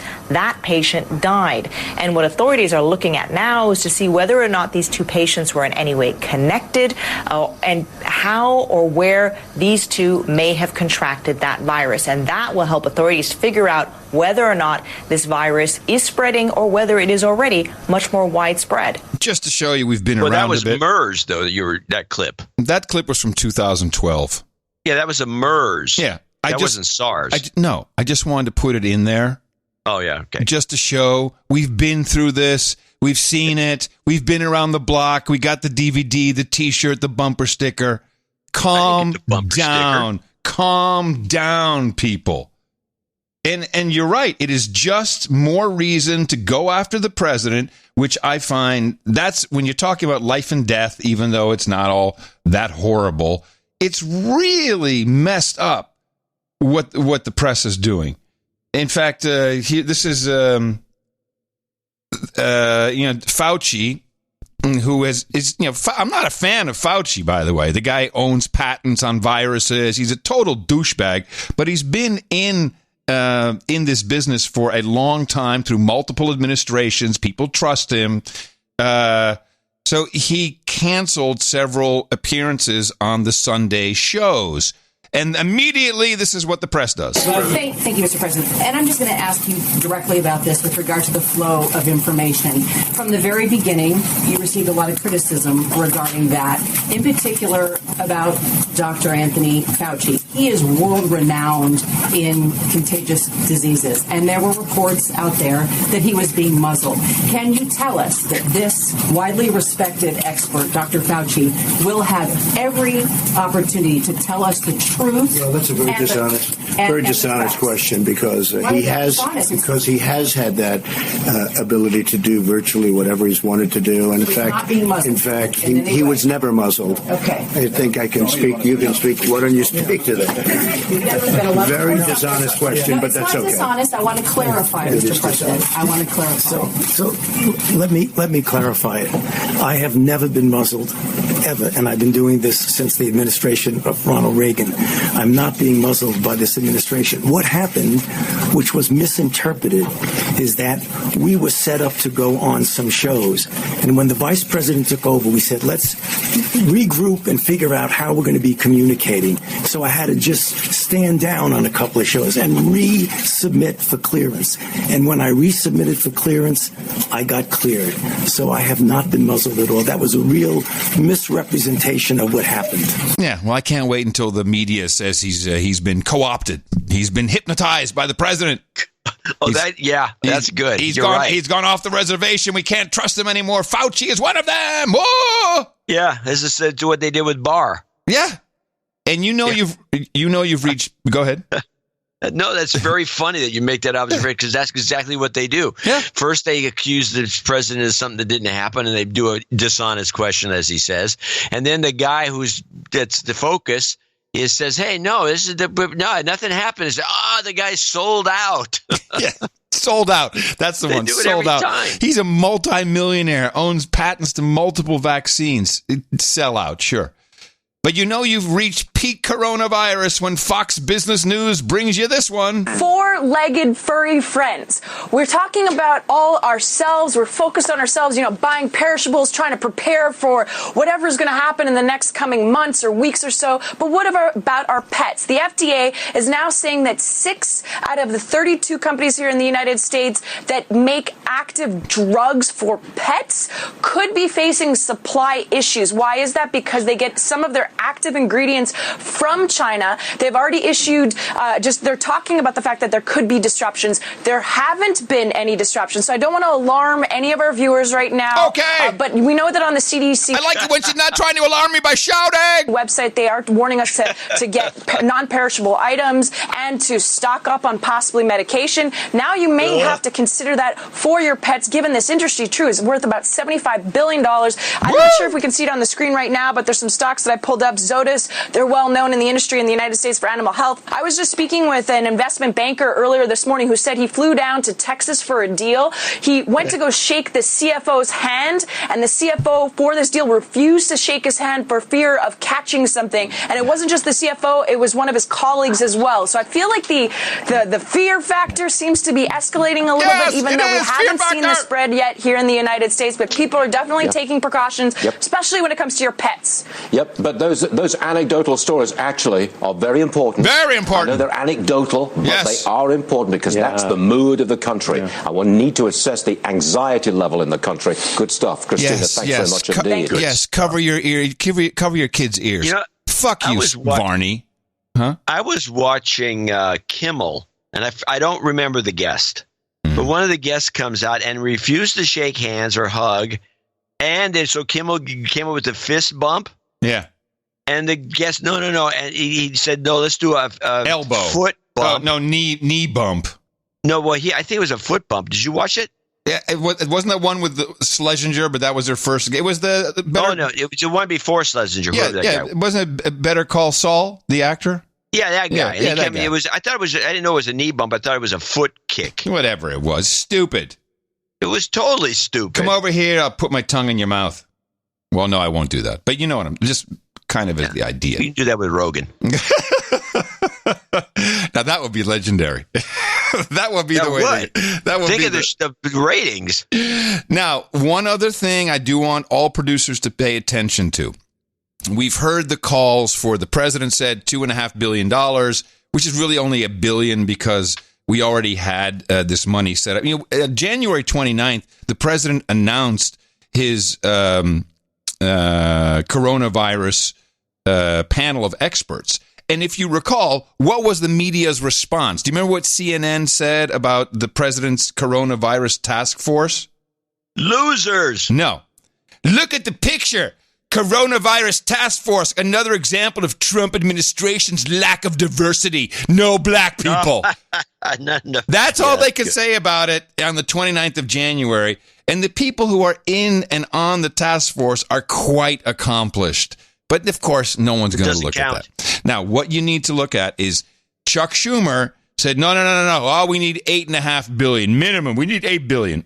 This will all be put together in the coronavirus spending bill. And I was talking to Keeper about this yesterday. She didn't know this, and it warrants re-explanation. When big bills go through, National Defense Authorization Act, any spending bill, there will often be line items in there known as pork, which will have zero relation to what is at the topic at hand. So the National Defense Authorization Act will have something in there for a post office lawn. These are all the goodies. This is the negotiation that goes on in the smoke-filled rooms to get the bill passed. The Patriot Act, which has enabled massive spying on United States citizens by the government, is due to expire on March 13th, 12th or 13th. If it's not reauthorized, the authorization to spy and many other things within, some good, but most of them egregious and crap in the Patriot Act, will not get reauthorized. Pay attention to the coronavirus spending bill. I guarantee you there's going to be some little gotchas in there that'll be jammed through that will reauthorize some parts of the Patriot Act. We've got to pay attention to that because that's how these a-holes would do it. Big fear. Oh, got to spend it. Got to put it through. Got to do it. Don't pay any attention. And they slip it in. And that should come up any day now. It should be on the House of the floor, perhaps this coming week. It should be at least. And that is your coronavirus update. You've got Corona.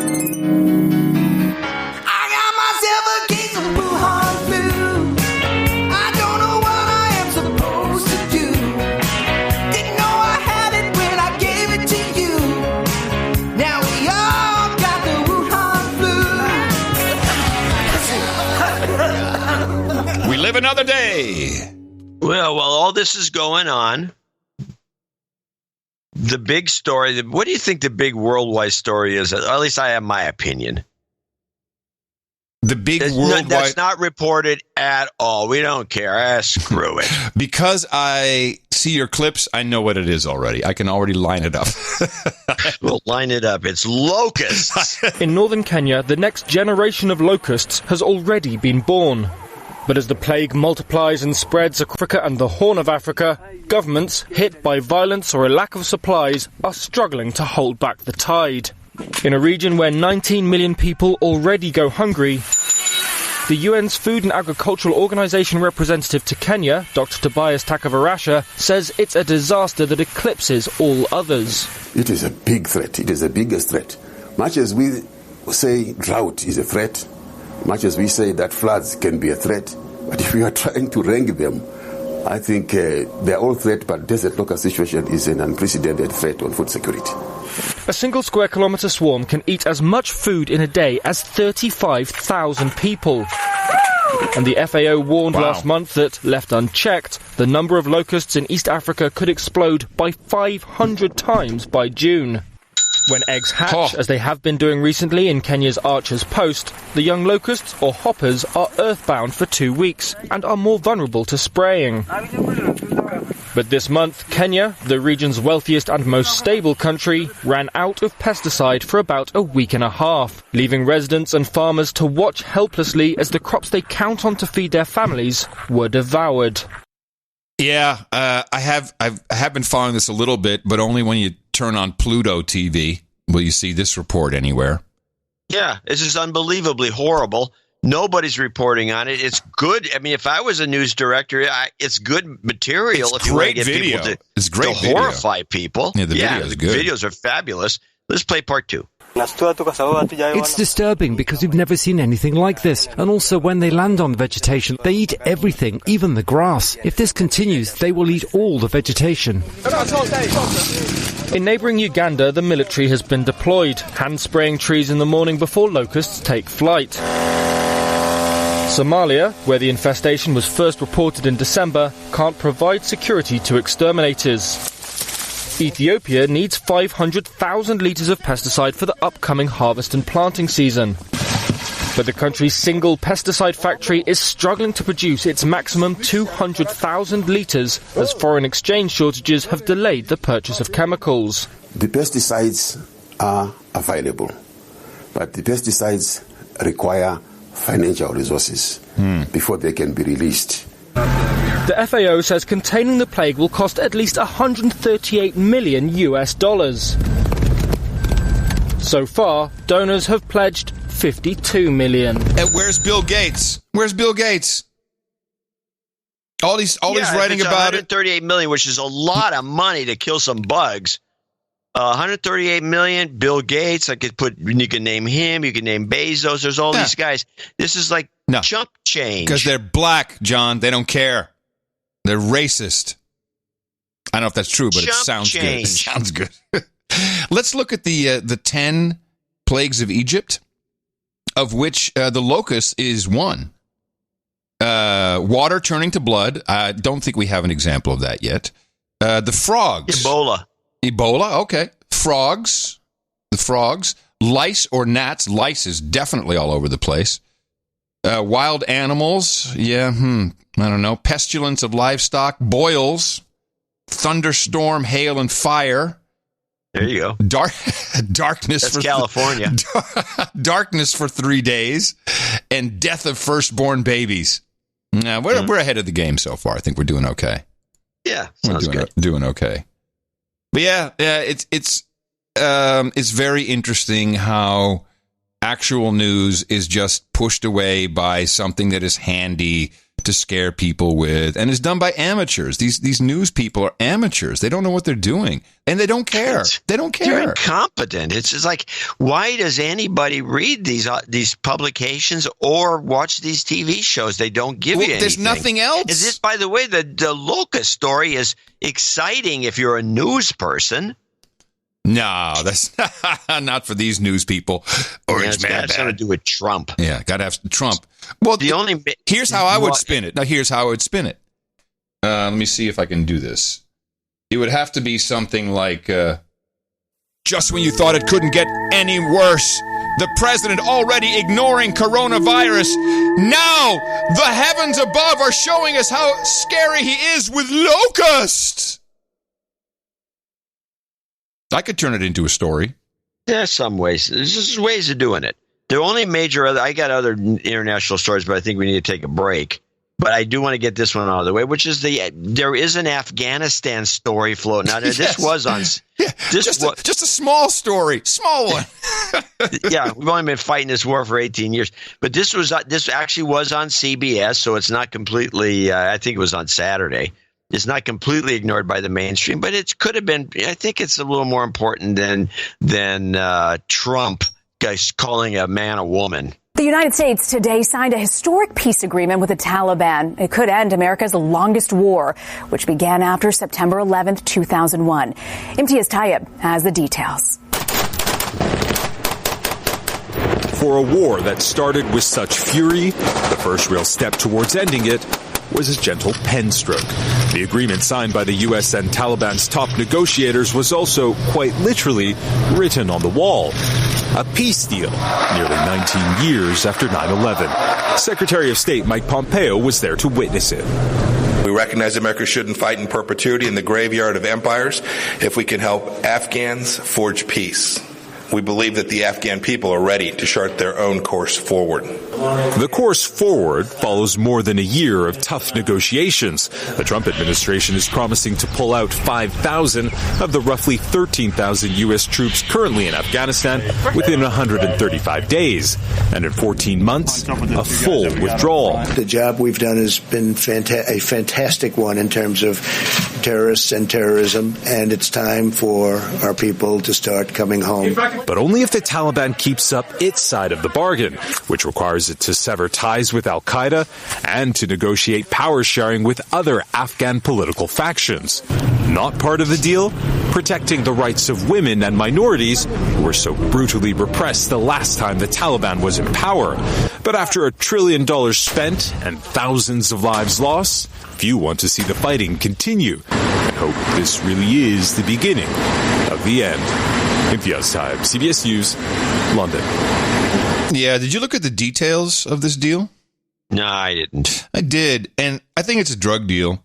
I'm sure of that. Because we're going to leave 8,400 troops there, which is kind of what we had before we put in a few more. So, and we're going to allow 5,000 Taliban to be let out of incarceration as part of the deal. So I think to me it's like, okay, you got your guys to get the drugs and you got us to go ship them back. I mean, there's no way we can leave there. We need to continue to ship the drugs. Yeah, we're the drug dealer, and we also have to protect the lithium from the Chinese. Exactly. And Iran is not happy with any of this. Iran is really like, they don't like it. They're the ones. Well, they haven't been happy since we first talked to the Taliban, and they made a point of telling us that. Well, I think they're the ones that killed a few people when they were supposed to go to Camp David and have the meeting, and then Trump blew them off. He said, "Oh, these wise guys." But I think the Iranians did part of that. It's a messy part of the world. Let someone else have it. Yeah, the Turks. There you go. I'm going to show my support by donating to No Agenda. Imagine all the people who could do that. Oh yeah, that'd be fab. Yeah, on No Agenda in the morning. Oh yeah, too few people to thank for show 1221, starting with Tommy Barnes, $122. He's on his way to knighthood. Sir Daddy Cast, $122.10. Sean Lukachuk, $107.51. Sir Milkman, $104.01. Dodie de Jong. Is that right? I'm sorry. I'm setting up the next segment. I'm on a whole different plane. It's a Netherlands. Dodie de Jong. Yeah, you're absolutely very good. Very good. Okay, very good. Chris Lavine in San Juan Capistrano. Although, what's it say France for? San Juan Capistrano. Well, I don't know. He needs a de-douching.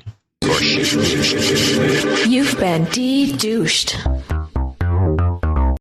Kirkhampton, Fort Worth, Texas, 8008. Josh Wilson's got a birthday, 7777. Is donating for his sexy wife Nicole's birthday on 3/1. Nice. Put some job karma at the end for you. Sir Jim Zuckel, 6969. Sir, I haven't heard from him for a while. Sir Chaotic Mass in Dallas, Texas, 6969. Spencer Pearson, 69. And his credit should be credited to Darius of Omaha. Courtesy of the Kansas City. Ohama. Sir Johnny O, Knight of the Firearm, 6666. Michael Locke, 6660. Yeah, there's some karma for you at the end. Robert Case, 6006. And we have douchebag call out for Trevor Ward's a douchebag. Douchebag, bruh. Scott Richardson, New Orleans, 6006. Thomas Wood, 60 in Graniteville, South Carolina. And he needs another de-douching. You've been de-douched. Robert Bruckner, 5555. Pete Federici, 5555. Little jobs karma coming for you at the end. Nick Secord, or no, it's Nick Secord. Nick Secord. And he needs Jobs Karma to boost his upcoming interview Wednesday for a new job. He's an aspiring dude named Ben. You bet. We'll do that for you in a moment. 5510 for him. Scott of the Tall Corn in Davenport, Iowa, 5233. Steeler Gromali, 50. Now, these following are $50 donors. And he also needs a Jobs Karma for himself and significant other as they're looking to other ventures. And both have interviews on Monday. Yes, Steve Steeler Gromol, I think it is. Gromol. Gromol. Vladislav Chechkovich, I'm guessing. Something 50. Like that. Robert Fittler, Mars, Pennsylvania. Jeremy and I've stopped a joke. Jeremy Cartwright, Rockford, Illinois. Eric Dutro in Flint, Michigan. Anonymous. Michael Zavala in Concord, California. He's also, it says, call out to Sewer and Smoker in the chat room. He's lavish. Don't know.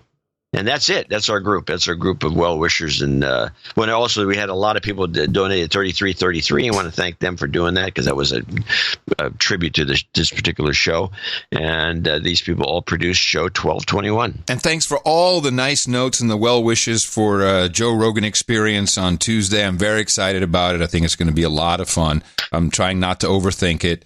And I hope I do justice for all of the producers of this fabulous program, because you've certainly shown that you have trust in us.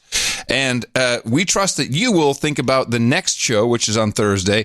We always need the continuing support. Please go to Dvorak.org/NA. By multiple requests for your interviews and the jobs you want. Jobs, jobs, jobs, and jobs. Let's vote for jobs.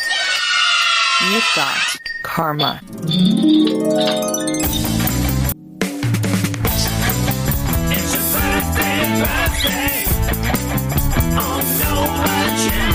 Well, here we are, brand new month, and here's what we're looking at birthday-wise on our calendar. We've got Sir Cum-Size Shaft of the Derby Holler says happy birthday to Sir Aaron Yoho, celebrating today. Eric Nguyen celebrated 2 days ago on the 28th. Jacob Schalchter celebrates today. And Josh Wilson says happy birthday to his smoking hot wife, Nicole. She is celebrating today. That is March 1st, 2020. Happy birthday to everybody from the best podcast in the universe. Title changes, turn and face the slave. Title changes, don't want to be a douchebag. One title change on the docket for today. You heard her earlier, coming in with a donation. Dame Sarah Rupert becomes a Baroness today. Please bow before the Baroness. Baroness Sarah Rupert, thank you very much, and congratulations with your upgrade in title. It shall be reflected on all peerage maps. ITM.im/ITM? No, actually, she was just changing her name to Rupert. She always was a Baroness. Oh, it's still a title change. But it's just not an upgrade. Yeah. It's a title change. Okay, right. I understand. Then we have, let me see, we have a number of knightings and damings. Do we have 1, 2, 3? No, we have knights today. Oh, let's get some bladage here. There you go. Yeah, it's the big long blade. William Hale II, Sean Newcomer, John Vogel, Ron Pepper, Mike Schwab. Gentlemen, all of you up here on the podium, you're about to become Knights of the Noah Agenda Roundtable, and I pronounce the Sir Will with 1 L, Knight of the Crossed Cannons.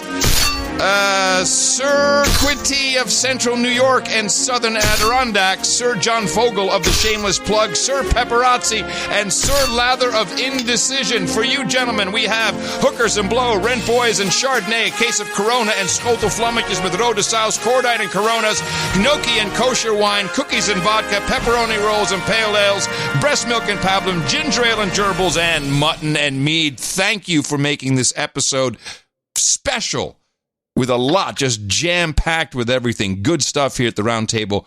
You, gentlemen, please go to noagendanation.com/rings, and we will ensure that your ring and your sealing wax and everything else that you deserve comes to you as soon as possible. And thank you for supporting. your No Agenda show. No Agenda Meetups. Yes, it's like a party. Yeah, just to jack it all into one show, we had a number of meetups on Leap Day, of course. How could you not want to do that? And we received increasingly improving meetup reports. I'm really liking it, people. You're doing much better. You're keeping them short. Some of them appear to be produced, which is incredibly appreciated. And this, of course, is not only for people to see each other face to face, to meet like-minded people who are not triggering, which is incredibly healthy. But it is also your way to feed back into the show, just like the donation segment. So we'll go through these reports. The first one is the Vancouver, British Columbia meetup. Thanks, Adam and John. This is Adam Bowen on location at 12 Kings Club here in Vancouver, Scandinavia, with the No Agenda meetup. Not a lot of people showed up, but the people that did were really quality people. It was like a party. That's true. Hey, this is Kevin at the Vancouver meetup in the morning. Hi, it's Adam in the morning. Hey, it's Dean. Thanks for the healthy amygdala. It's Al, Baron of BC here, just at the Vancouver meetup. Hope to see another meetup here in the short future. Hey, it's Laura. Thanks for the sanity. It's Demi. In the morning. Amen. Fist bump. Isn't that one of the best meetup reports you've ever heard? The best so far. Doing like the outdoor yelling in the wind like Anderson Cooper in a That's hurricane. the way it is in Vancouver. Chicago, Illinois. And this is Brian. This is us live at the Chicago meetup. We are sucking in soot, and we are here. In the morning! Yeah! That's true! From Chicago, Illinois to 3 Mile Island. Greetings, Gitmo Nation from the 3 Mile Island meetup. We'd like to say hi, starting with our special guest, Brendan. On everybody, thank you for your courage. I went up and down the Northeast looking for another person of color, and I found one. That'll trigger Mo because he hates it. Hey, everyone. Sir 737 and my smoking hot ride. Hi, I'm Token Girl Chris.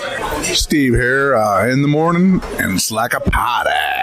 This is Chris here, sucking in soot here in Central PA. In the morning, Gitmo Nation, this is Sir Fromgar. Good morning, Adam and John. We're here just having a great party. Stay woke! You slay me. Kansas City. All right, Sir Spencer, Wolf of Kansas City here with another KC edition of No Agenda Meetups here in the city of Super Bowl champions. We're going to pass it around right now. Hello, this is Circumspect from Oak Grove, Missouri. I am officially requesting a name change. I'd like to be Sir Dick Pound, the longest-standing member of the No Agenda Nation. Thank you. Shout out to everybody in Omaha. Made the one-show-hour trips down here. Shout out to Pasty, Jordan with an H, douchebags. Damn it, can we start over? No! Damn! Messed it up. I'm a douchebag anyway. Who are you, douchebag? Darius from Lenoma, the lower Platte Valley of Ashland. There you go. Let's just give it in the morning. Ready? In the morning! From Kansas City to Zurich, Switzerland. Greetings from Gitmo Nation Fondue here, Switzerland. We have 10 people here. My name is Sir Swiss Senna, Black Knight, and let's hear from the other ones. Hi, this is Cyrus, the American Virus from Iran. I'm feeling pretty good. Hi, this is Phil. I have an important announcement to make. There goes the Zephyr. Hi, this is Sir Wukas from Munich in the morning. ITM, here is Sir Philip is out, and Jeffrey Epstein didn't kill himself. ITM, I'm Sub-Swiss from the Zurich Islands. Hi, here's a dude named Stefan, ITM. All together. In the morning! Now, that actually, I wish I could be at that meetup. I'll bet that was fantastic. Zurich, 10 people. Now, San Antonio, Texas.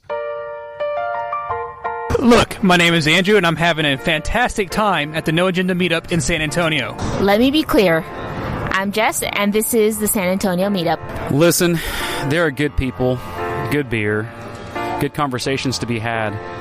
We need more San Antonio slaves coming out here. Y'all have a good time. Have a good one. Hi, I'm Ann, formerly from California, now happily at the San Antonio meetup. Hello, I am Gogman, just a douchebag on the internet.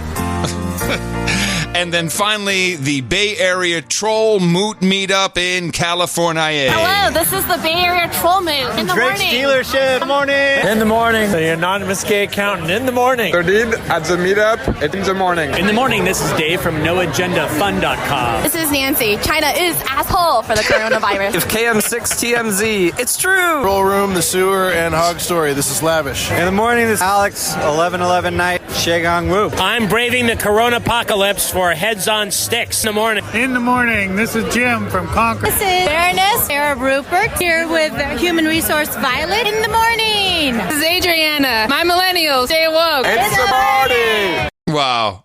It's like my brain is just blowing up from this. Thank you, everybody. These are fantastic reports. Very, very good. Well done. On the calendar, Thursday, Michigan Local 1. Friday, Winston-Salem, North Carolina. Oregon Local 33, also on Friday. And the Day of the Dude, that will be Friday. Where is that going to be? Miami, Florida. Meet at Hookah and More. If you would like to know more about any meetups, go to noagendameetups.com. If you don't find something near you, it's very simple. Just put something on the list. noagendameetups.com. Sometimes you want to go hang out with all the nights and days. You want to be where you won't be triggered or held to blame. You want to be where everybody feels the same. It's like a party. You had a lot of fun at the Oakland it was great. Moot Meetup? Except it was at Drake's, which is the only drawback. I can't believe the food they cook at that place. Oh, my God. It's just so inedible. Oh, really? That and bad, everything's huh? got everything has to be French fries. It's like French fries with this on it. French fries with that on it. Nachos were French fries. Yeah. Nasty. Whew. Good group, though. Good group. Well, I mean, just listen to these people. I mean, who doesn't want to be a part of that? I mean, I wanted to be there. There's a couple of them. I want to be all of them. It would be great. We played a little Spot the Spook. Yes. Yes. Oh, just for your data points, Steven Spielberg has pulled out of the new Indiana Jones movie, which is supposed to start filming this summer. Steven Spielberg pulled out of the French Academy for the César Awards after Polanski won it. I mean, play this Polanski causes stir clip. Oh, interesting. I had a different take on it, but good. The renowned French Film Awards, the Césars, held their 45th ceremony on Friday evening. But they took a dramatic turn when convicted child rapist Roman Polanski won the award for Best Director. Actress Adèle Haenel, a figurehead of France's Me Too movement, stormed out of the hall shouting shame while she was followed by a few others. A couple hundred protesters rallied outside the venue before the event started, calling out the choice to celebrate Polanski's work. One activist said that supporting the director's work stopped victims from coming forward. Polanski said this was a public lynching, but he was convicted of raping a 13-year-old girl in the U.S. in 1977. He pleaded guilty to unlawful sexual intercourse with a minor and fled the country on the eve of his sentencing. He's faced multiple accusations of rape since then. This is the fifth time Polanski has won Best Director at the Césars, but this time the Academy resigned en masse. 2 weeks ago, the whole board of the awards stepped down. A general meeting will soon be held to elect a new board, which the Academy says will work to implement reforms and modernization. Well, this is interesting because it plays into what I was going to inform you of, is that Spielberg pulling out of the new Indiana Jones movie is a big deal. Moreover, because it is a Disney film. And so we have apparently some very old audio and or videotapes of casting that Spielberg was doing, asking very inappropriate questions of child actors. Remember, Bob Iger just resigned from Disney. There's a lot of pedo stuff circling around these guys. Something going on. Something smells bad. So I don't know. I know. But I know a lot of people like, what? He's not going to direct that? What? Sure. You got any more gems like that? Oh, that's the gem of gems. That is pretty good. We can go. Well, now you got a couple things to just get out of the way. These are short. Okay. Let's play the SpaceX rocket blows up, so we know that happened. A spectacular explosion of a SpaceX rocket, the Starship super rocket, blew up late Friday night during a test near Brownsville, Texas. The rocket, designed to ferry crews to the moon and Mars, was destroyed. The blast could be heard and felt for miles around. Yeah, I heard it. The ground shook. Really? No. Oh. No. Well, thanks. I didn't even know it until this morning. No, of course. I don't care. I have an example of lousy reporting. Oh, okay. I'm always in for that. The Trader JPE loused reporting. Trader Joe has died. Joe Cullum was 89. He opened his first quirky grocery store in Pasadena, California, 53 years ago. Now there are more than 500 Trader Joe's in over 40 states. They don't want to mention this is actually now owned by the German grocery store chain? Yes, it's Aldi. Yeah, Aldi. But they don't mention that? I mean, because it's not Trader Joe running it.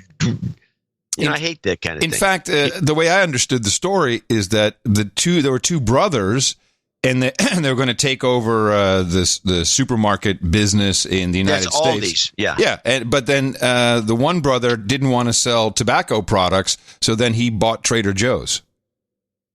Because he didn't want to be a part of the Aldi selling tobacco. But yeah, they had a tiff. This whole Trader Joe was a hashtag. Oh, R.I.P. Trader Joe. I love your place, man. The guy hasn't had anything to do with the store for a decade. For years.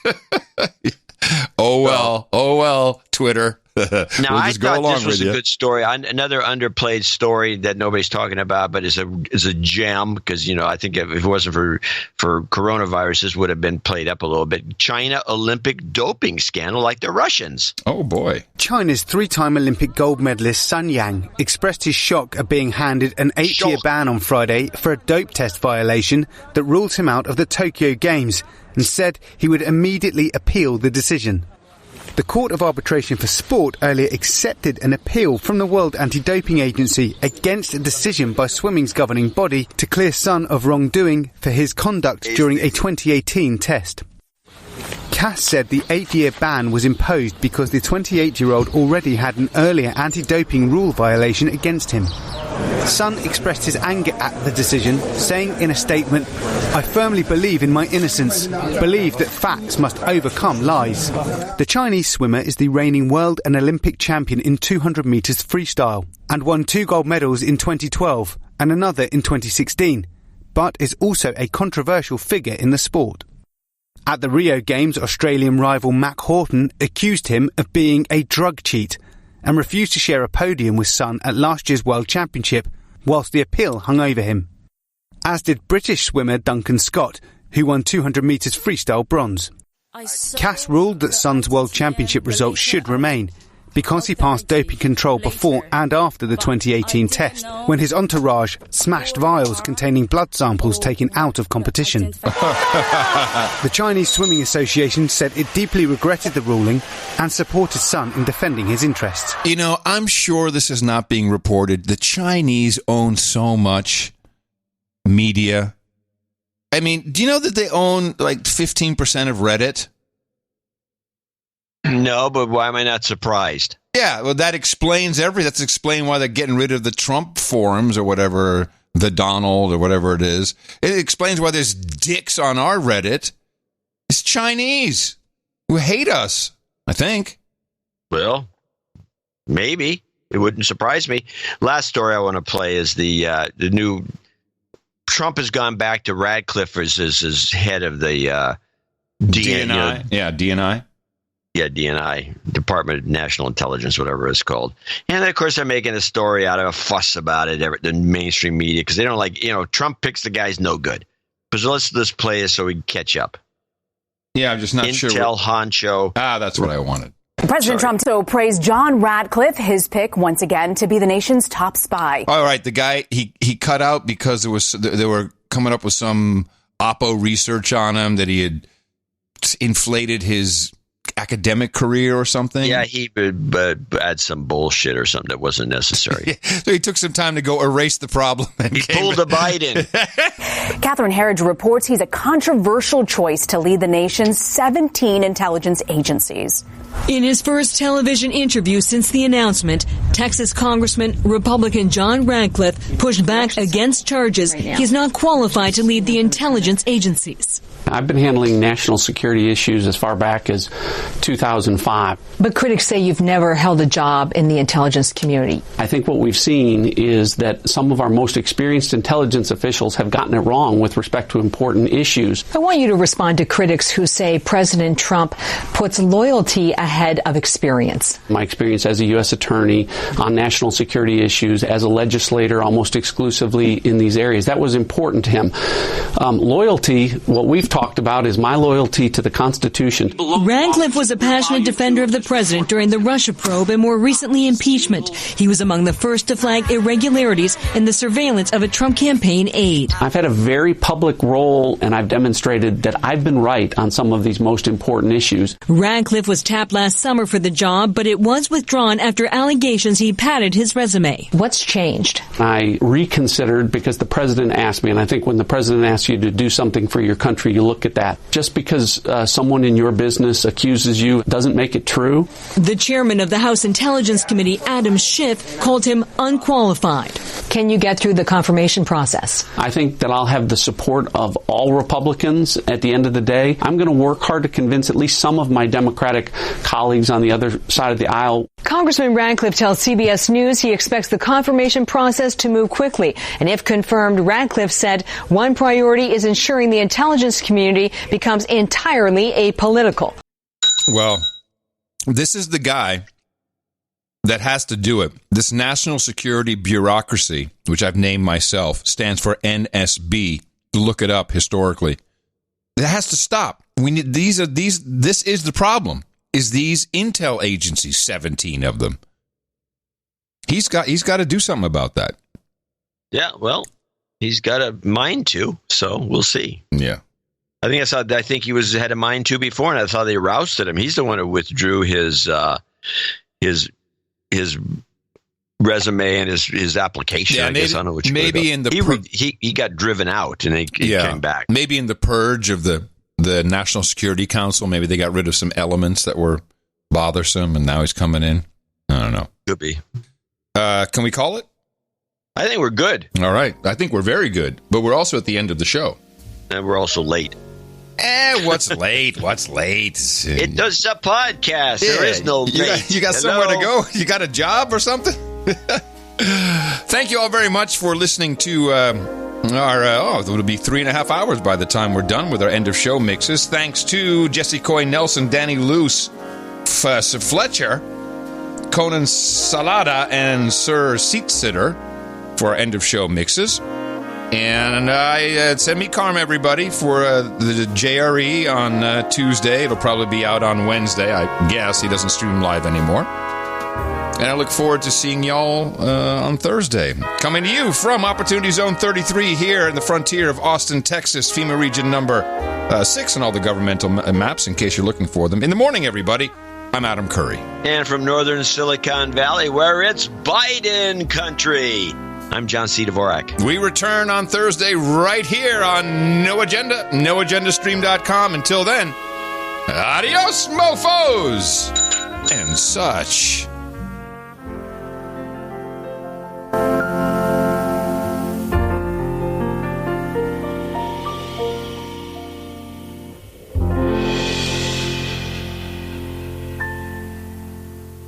Hillary Clinton is starting a podcast.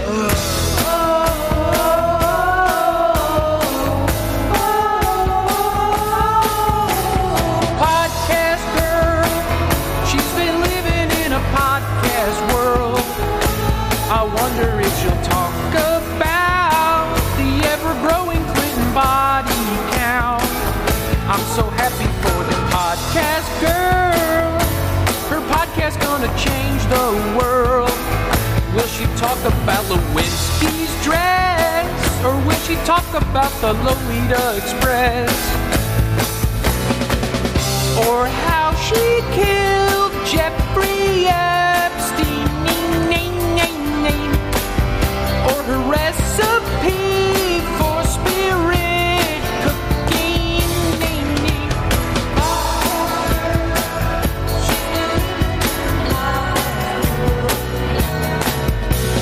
Podcast girl, I'm so happy for the podcast girl. She's got a new podcast, yeah. It's gonna be a blast and a half. The Hillary Clinton experience, just to rip off Joe Rogan right away. All right, hit this. I would appreciate if you would goat me. Straight up goat me. So, goat me. Hello?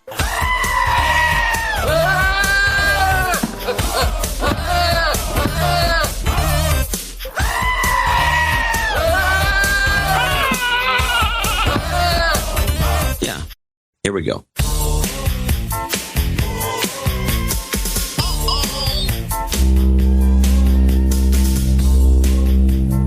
With the invention of Senseo, that's what started. Earthquake weather. Earthquake.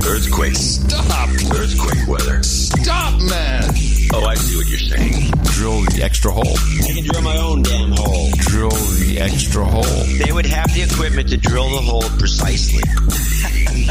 You're using that stupid piece of shit plastic coffee maker in the motel room. Wow. It sounded dynamite. It really did. Have you seen it? Computer algorithm failure. Great show. Oh, it's just a bunch of dudes. Computer glitch. Whoops. Yeah. Woo. Yeah. Touch each other. Woo. Yeah.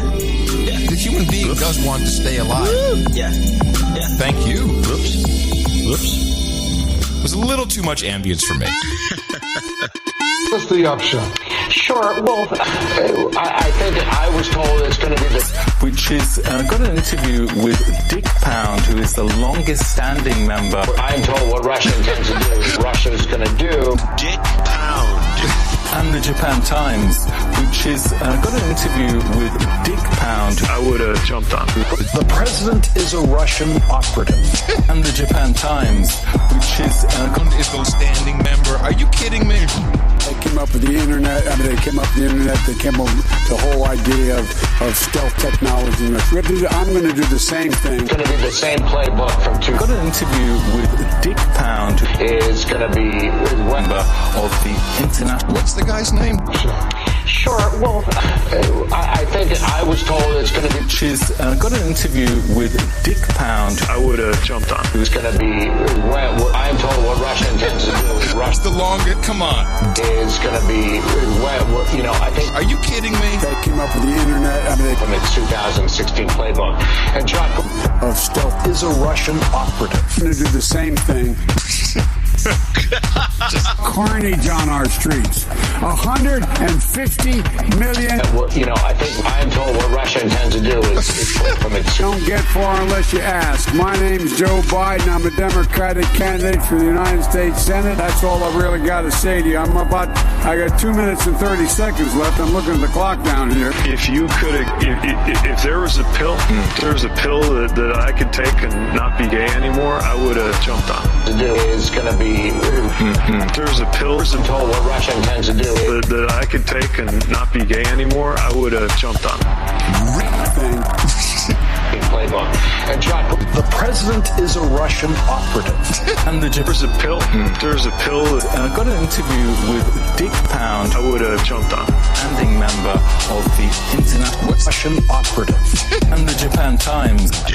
And the Japan Times with Dick Pound, who is the longest Dick Pound of the international. What's the guy's name? Dick member of the Pound. And he's the longest. Japan Times, which is got an interview with. Kidding me? I would have jumped on. The